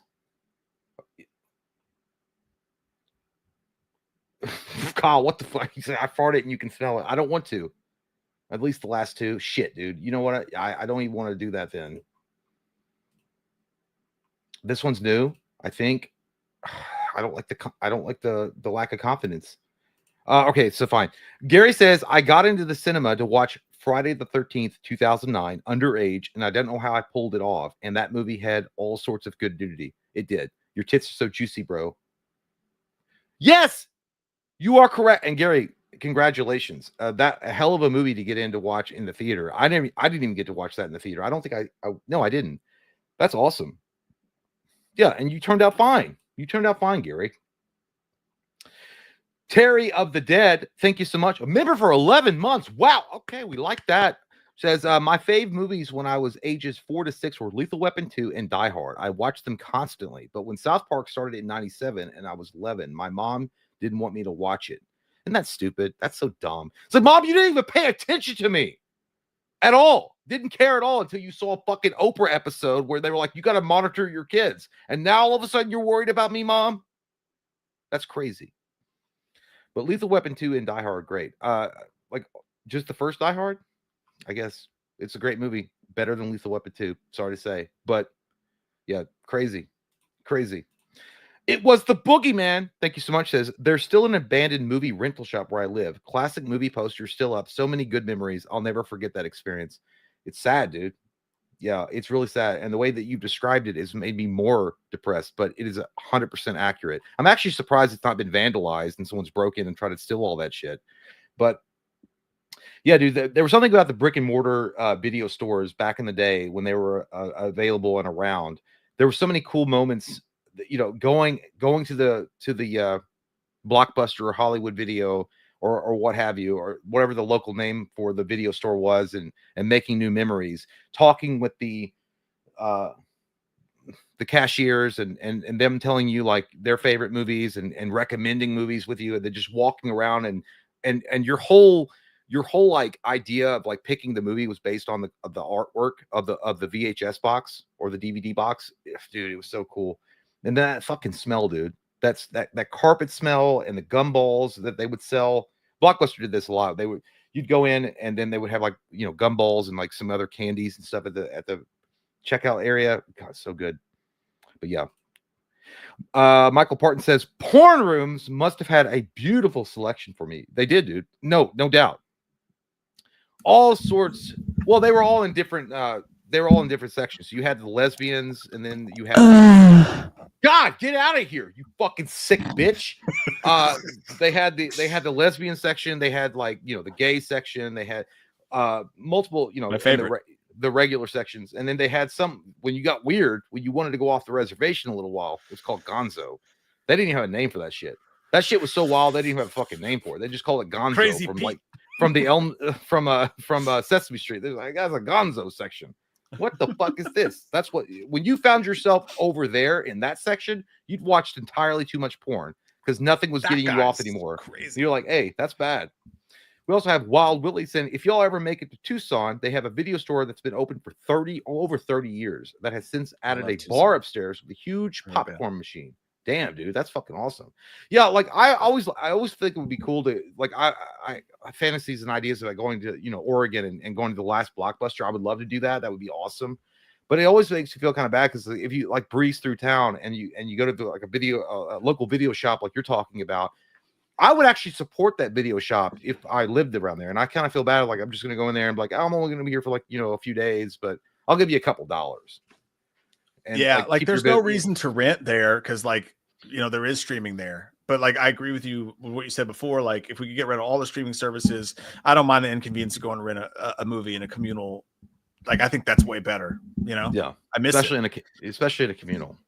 I love it. But I feel bad for I do feel bad for those ones that have been around forever because you go in and you walk around, but you're not going to rent a movie. No, well, in this state that's silly because it's probably going to skip when you put it in.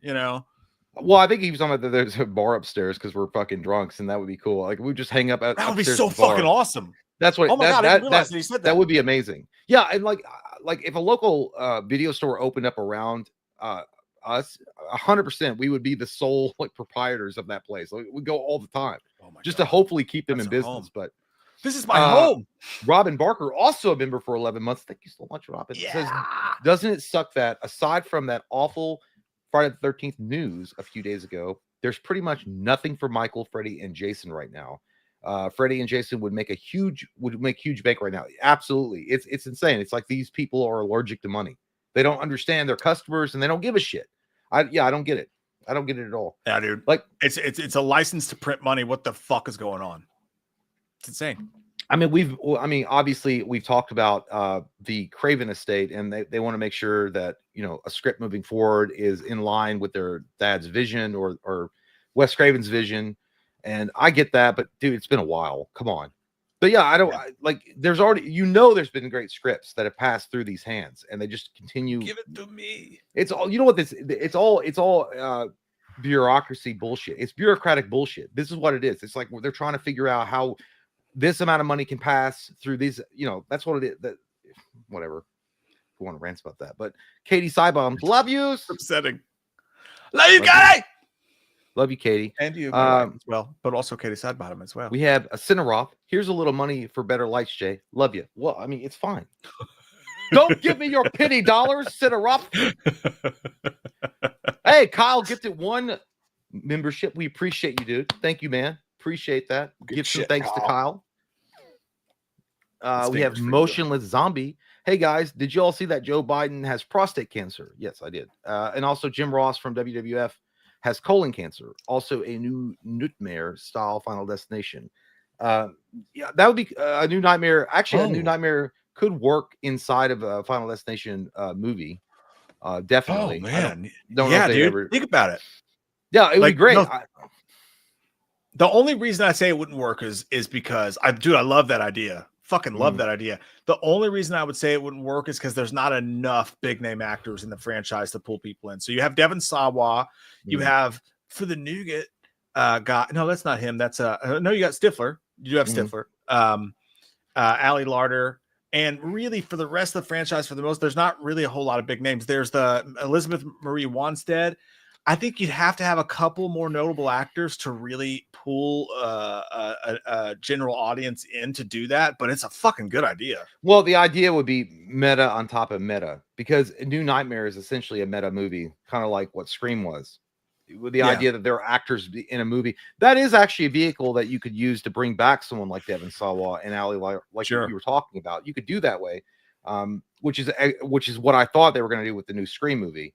They were going to, you know, they were all actors, and all the Scream movies beforehand was nothing more than obvious scripts that everybody was in on the joke, and then they were all systematically killed by a new killer in the real world that were killing them based on their appearances in movies. I feel like that. It's like Kyle said, yeah, it doesn't pick. It doesn't let me pick random people randomly chooses. But here's the thing: you could have them all at a Comic-Con convention, a reunion of Final Destination castmates. You could do your idea about the Comic-Con convention. Something bad could happen, and someone could see it coming, and then the actual cast could be involved in that. Yeah, the story works. But onto your other points, Zombie. Biden having prostate cancer and Jim Ross. I didn't know about Jim Ross, honestly. I didn't know about that, but yeah, it sucks, dude. Cancer's bad no matter how much you hate somebody or how much you disagree with somebody. It's awful. I don't want any of that shit on anybody. And I feel like, you know, being human and saying that sucks is not a bad thing, but you know, there are a lot of fucking weirdos and assholes online that won't, they're like, yeah, you deserve it. Like, it's fucking stupid, dude. I hate for any human being to be going through that. Yeah, cancer's awful. You don't want to wish that on your worst enemy.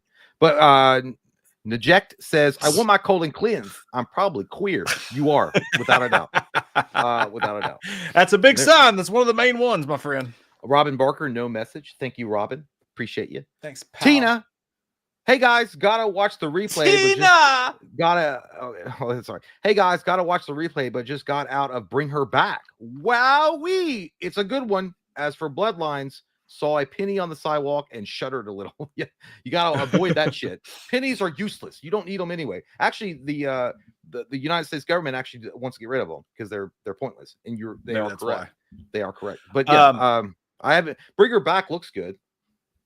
Dude, I'm so jealous. Like, how the fuck are people seeing these movies so early? That doesn't come out for like 2 goddamn weeks, Tina. I'm so jealous. I'm glad it's awesome. Though. I can't wait. Tina. Granddaddy Otaku says, I watched Freddy versus Jason's in theater, and I became a man in the first 5 minutes. Thank you, duty gods. That's right. That's right. So, are you saying that you got laid? No, I think when there are a lot of I can't remember in the beginning of that movie when there are like some sexual situations going on. Well, the main lead. Dreams. Freddy died by fire, Jason by water. How can we use that?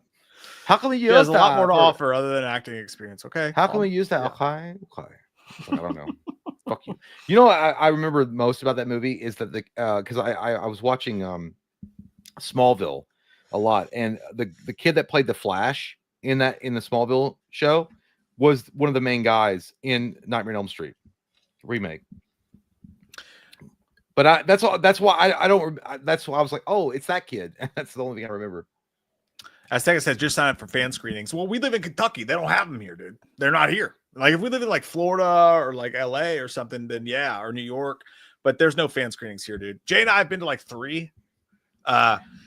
Yeah, we drove to Cincinnati for Don't Breathe.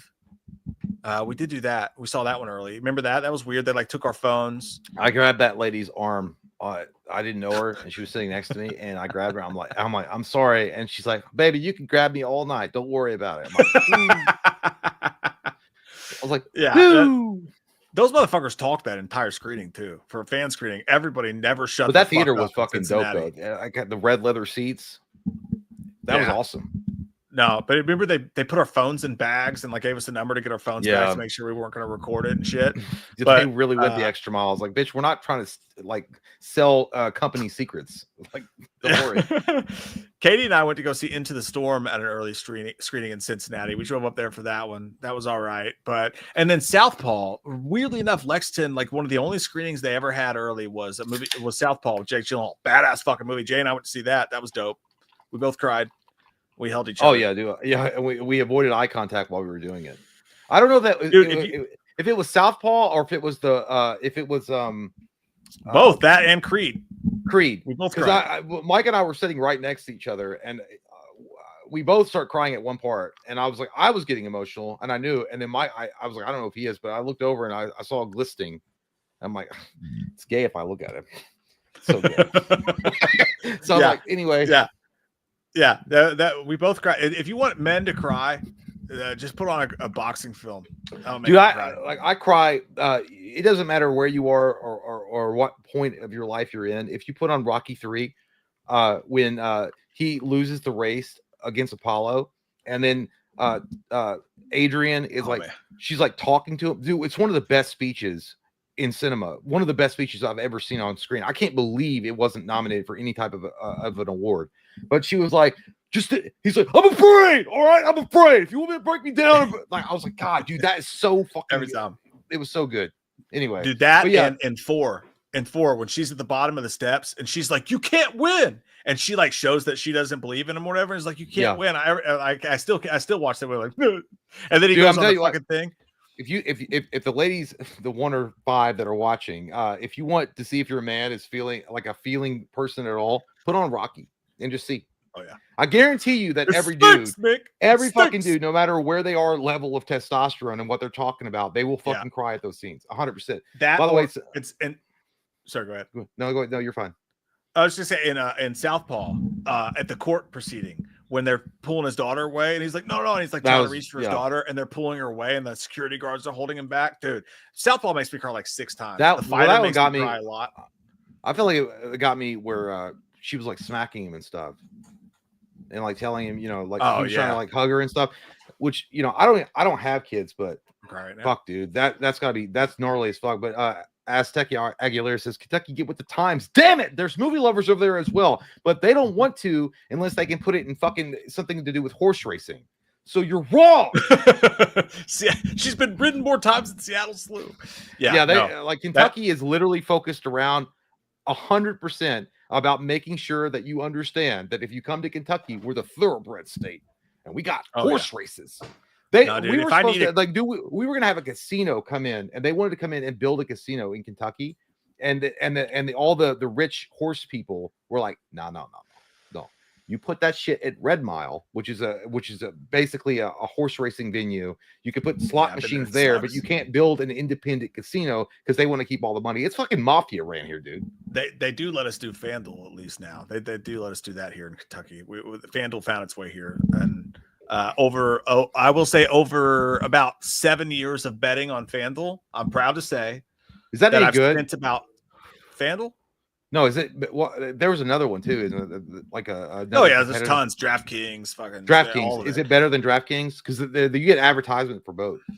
It's all pretty much the same. I still like FanDuel, but like it's all pretty much the same at the end of the day. But I will say that over maybe 7 years of betting, I probably spent about $3,700. Betting. You have a problem. How?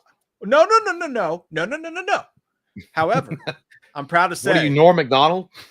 No, I'm proud. I'm proud to say that I am up $190. That's pretty good. I have made. So whenever my wife's like, "You're in the black," I'm like, I'm in the green, right? You're in the green. I'm in the black. No, it would be called well, that's why they call it Black Friday.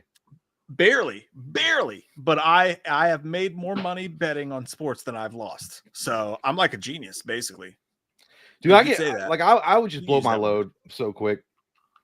I'd be like $1,000, putting it down. Putting it down. No, like, why you? No, I was like, why you doing that? I was like, dude, I'm putting $1,000 down to win because I can win 10. I've watched Kentucky games with you. I would fucking hate. Like, it would be like the worst atmosphere on planet Earth to watch you bet $1,000 on a game and watch you sweat it out. Because like, you just watch a game, Jay will have no money on it, and he'll just watch it. And if he cares about it at all, like as soon as they tip the whistle, he's like, "It's fucking bullshit, dude. It's fucking bullshit. I can't fucking believe this." I'm sorry. Try harder. I'm like, whoa. I'm sorry. I'm passionate, and I don't want the coach of my team to be like, "Reach for that fucking ball, like you're reaching for your future." And a tip off, you can't even get tipped. You know what I'm saying? Anyway, if I had money on it, it would be bad. We also have Tina. Hey, Tina, I thought but you're still here, and we're happy to have you. AMC's Scream Unseen. Thought it was either going to be Bring Her Back or Dangerous Animals. Oh, so that's what she went. I was excited for either. That's awesome. That's a cool fucking time. Dude, I want to see Dangerous Animals so bad. I cannot wait for that fucking movie. But no, I did one of those. I talked about it a couple streams ago. It was in October and we were busy as fuck. But I thought maybe the surprise screening in Regal, which is 45 minutes away from here, was going to be Terrifier 2. So I drove all the way there. And you know what it was? It was a fucking Zac Efron Apple TV movie. And I just, as soon as the movie started, I had a bunch of videos to edit shit. I just left. I just walked out and left. Hey, but it was only $5. So that's a good idea. Well, maybe we could do a tier list on that. But Kyle says, "What's Eating Gilbert Grape got me to cry like a little girl." I was gonna say, like, what if we did a tier list of films that made you like sob like a motherfucker, dude? Not even a tier list, but a top 10 or top 10 movies. Like, if you watch it, no matter how many times you've seen it, it makes you sob. Yeah, that's good. And it wouldn't be just for like dudes or whatever. Like, girls, anybody, like anybody that like there's got to be a certain movie or a few that you watch, no matter how many times you've seen it, and you know it's coming, the tragedy or the trauma is going to occur, that you're like, Iron Claw would be in there, fucking ninja tears, meaning like someone's cutting onions, meaning ninjas are going to make my eyes water. Dude, The Sun with Hugh Jackman, oh god, fucking wethead. The Whale, fucking, that's the only one that cried there was Ben Stiller. The only one. But you make my eyes rain. But yes, we could call it the Simple Jack tier list. That will never be approved by YouTube. I like it. If we call it the Simple Jack YouTube tier list, it would never be approved. I am Sam. I am Sam. I think that for me, you know what? I don't want to give it all away, but not like on my ranking. But one of the movies that always like bazookas my eyeballs and makes me cry, without a doubt. It doesn't matter. I don't need to watch the entire movie. I just go to that one part in the film. Is Homeward Bound, when Shadow crests the hill. Same thing. Yes. Dude, every fucking time, dude. Oh, and you know what? I test myself sometimes too. Peter. I'll be drinking and I'll be like, I'm gonna test myself to see if I fucking still feel. If I'm dead inside, and I'll put on that scene, and dude, it doesn't matter. Every fucking time when Shadow crests that hill, after the little boy was like, he was just too old. He was just too old. And it's like, oh, Peter, I missed you and I love you. And he runs down the hill. Oh, god damn it! And then Michael J. Fox's voice for Chance is like, he looked like a pup again. I'm like, shut up, Michael J. Fox. No what like, it is without a doubt. $1 Million Baby, dude. Yes. And there's several moments in that movie that make you cry too. One of the part that made me cry, honestly, is when I know it was set up for, you know, a very emotional moment, but when she's laying in the hospital bed, and Clint Eastwood is trying to protect her. He's like, "Oh, I'll stay with you," and she's like, "Get out! I'll deal with my own family." And they come in, these fat fucking turds that smell like dusted old Cheetos and butt crack. They're wearing all their Walt Disney shit because they spent the day at Disney while she was fucking in the hospital. Yeah, Disney. They went to Disney and they're wearing all their Disney World shit, and they're all crowding in after all the money they sent her. And she's like, "Well, honey, you gotta sign this." They got their fucking slimy lawyer with them. You gotta sign. And she's sitting there. Hilary Swank did such a great job, and she's sitting there with tears in her eyes, dude. Every fucking time. You're gonna cry right now. I can tell. You're just gonna make you cry just talking about it. Yeah. It'd be like someone trying to take my goddamn comic collection. Dude, if Jay was acting in a movie, I'd be like, he couldn't cry. They're like, cry. He's like, I can't. I'm like, Jay, $1 Million Baby, Homeward Bound. Put yourself. I feel like now I feel like I know what you mean. Now I feel like Robert Downey Jr. in Tropic Thunder is like, I mean, are we gonna cry? What? I mean, I'm ready to go down, and he keeps on interrupting my shit. He keeds on interrupting. I mean, what are we gonna do? My man's can't cry. That's the problem. That's the problem. Darth then Mario 808 says Marley and Me. I don't see, there's certain movies like that got me. I've seen the movie, but I won't watch certain movies that I know where it's going. They try to force it a little bit too much to Marley and Me. I expected it too much, so I was too on guard. It's the movies that jump up and bite you out of nowhere. The one that got me was one. You guys remember the Richard Gere movie, Hibachi? Or Hoshi? No, you know what I'm talking about. Like the dog. No, it was based on the actual the story of the dog that went to the train station waiting on the owner. Every day. I don't know about that one. You guys know what I'm talking about. But anyway, here we have Granddaddy Otaku says Mystic River. Oh, dude, yes, guaranteed. Is that my guaranteed? Oh God, you're gonna make me cry now. That was a good one, dude. That was Tell a me, good one. oh, dude, I was like, God damn. But you also know, like, I hate Sean Penn personally. I think he's an asshole. But technically, I was like, you were going for an Academy Award when you did that. Yeah, when he was like being dragged out and stuff. It's still a sad scene. But I also felt bad for what's John his Q's name? Great one too. John Q's great too. But I also felt bad for the guy from Shawshank Redemption, his friend. Yeah. And he was like standing there, and he's like such a pathetic guy because of everything that had happened to him. And like Sean Penn thought he had done it, and he just kind of accepted his fate. I felt bad for that. I was like, God damn, dude. And then I hated Sean Penn at the end of that movie when Kevin Bacon was like, I know what you did. He was like, Sean Penn's like doing that shit. It's like, you fucking turd, dude. You obviously, fucking turd. Manchester by the Sea, obvious. That one will get you. Wild Willie's right, The Patriot. Oh man, that'll grab you. That'll grab you for sure. Well, you know what? Did you guys cry up? Did you guys cry up when they in Braveheart when he screamed freedom at the end? I did. I may have like the first time. I don't think it still gets me to this day. Gladiator's another one too when he finds his family. That's a rough scene for sure. Yeah. Thank you, Kyle. Hey, man, dude. Kyle's coming in like a champion, hot off the presses. By the way, I will say this: that's a great idea. Let's do a tier list, or not a tier. I'm sorry. Let's do a ranking. Movies that make you bawl or make you cry, no matter where you are. That's a good one. You know, Thunderbolts did a pretty good job of making me cry. Yeah, dude, that actually did do a really good job. I actually teared up twice watching that. But I will say, here's the thing about RDJ's death. I thought it was great. It was perfect. In game, the way they handled that death scene was awesome. But from what I understand, the original idea was for Captain America to die. Which would it have been as impactful? I mean, I think it would have worked because I think it could have worked, but not so much. I think RDJ's death was great because in that movie because it wasn't just Iron Man dying, which it harkens back to one of the conversations that Captain America had with him. He's like, you're not the kind of guy that would lay on a landmine and let your soldier crawl over you. You're not that kind of guy to make the sacrifice play. So it goes back to that. It's very deep. But then also it's because Iron Man started all of it. Without Iron Man, the MCU wouldn't exist. So Robert Downey Jr.'s Iron Man had been there since 2008.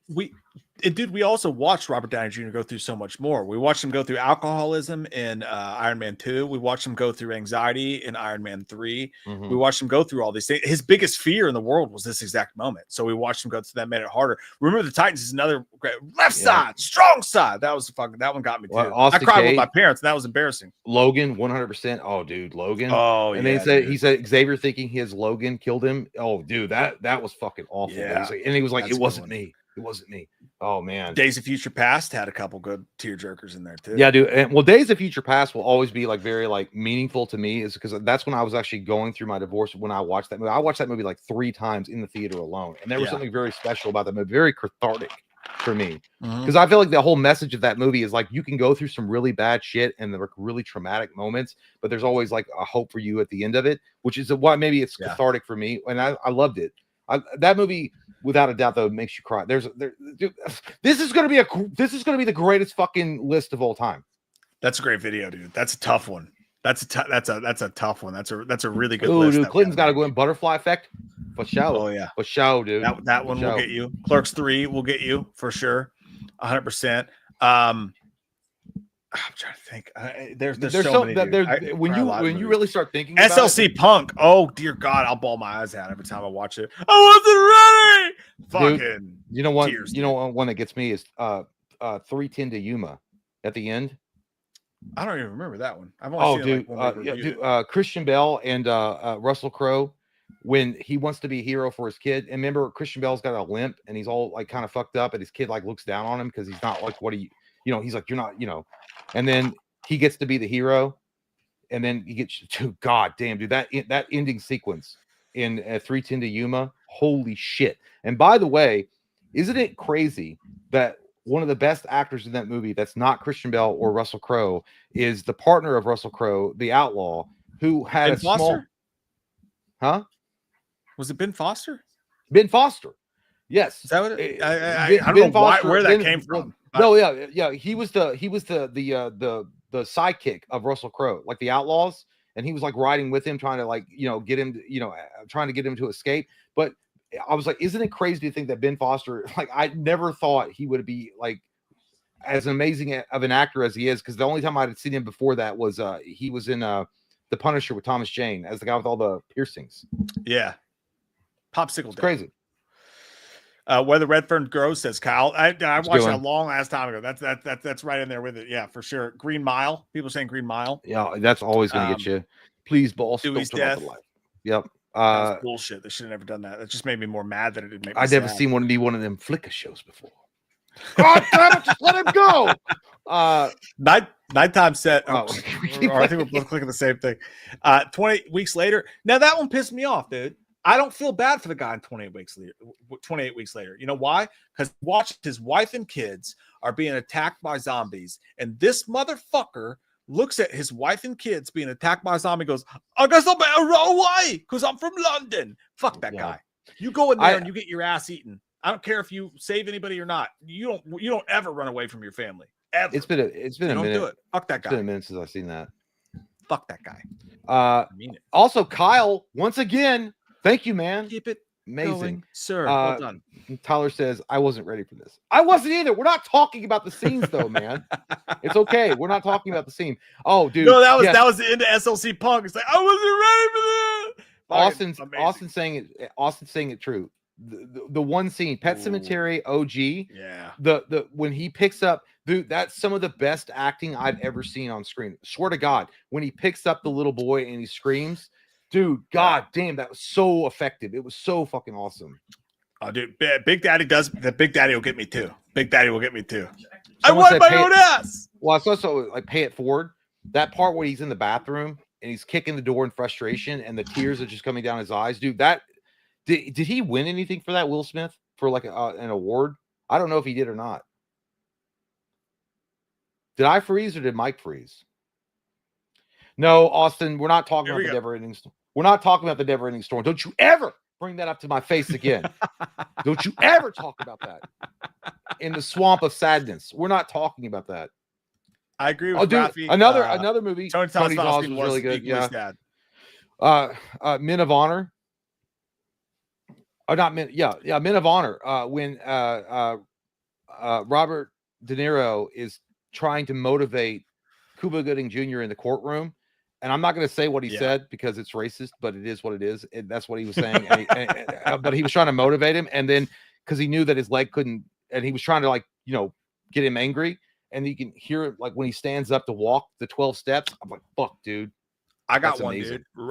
Ransom. When Mel Gibson breaks down on the patio, because he tries to stand up to the ransom guys, and then she's like, and Rene Russo's like, you killed our son. And he's like, oh, you're the best. And like whatever, and he's like screaming. That one fucking got me, dude. Mel Gibson breaking down will make me cry. Yeah, dude. Hacksaw Ridge, another great one. By the way, we're doing the whole video. We're doing the whole fucking video. Brokeback Mountain will get you too. You're right, Michael. Brokeback Mountain is sad. It's a sad movie. Yeah. Scent of a Woman, Jack with Robin Williams. That whole story was just sad. Was just sad. So I guess what we should do is we should set aside a day of the week and do a ranking where everyone's depressed. Probably around tax season.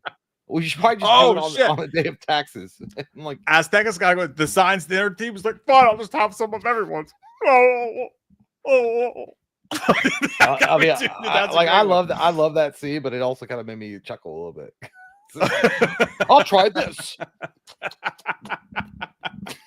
Mashed potatoes, spaghetti. Yeah, and then I liked how Joaquin was trying to walk away from it, and he grabs him to pull him into the group hug. And Joaquin's like, "No, I don't want." Oh, dude! And he's doing the huff. He's doing the dad huff. Fucking do that shit. Yeah, dude, that'll get you good. That's a great one. Yeah, but no, dude. There's so many great there's so many of the movies that will just pull on the heartstring and make you tear up no matter what. There actually is it's surprising how many good ones that are out there. No matter where you if you go on YouTube and you put it, do Interstellar when he's reading the messages back. Oh my fucking that whole God, movie's dude. fucking sad, dude. That by the way, it's one of the best space movies ever. But that particular scene. Yeah. Dude, when he's driving and leaving his family and crying while his kids are begging him to come home, I'm fucking a wet head. I'm a fucking mess. Yeah, I can't dude. stand it. McConaughey nailed that fucking. Not only like right before he starts reading all the messages that he missed for like 20 something years.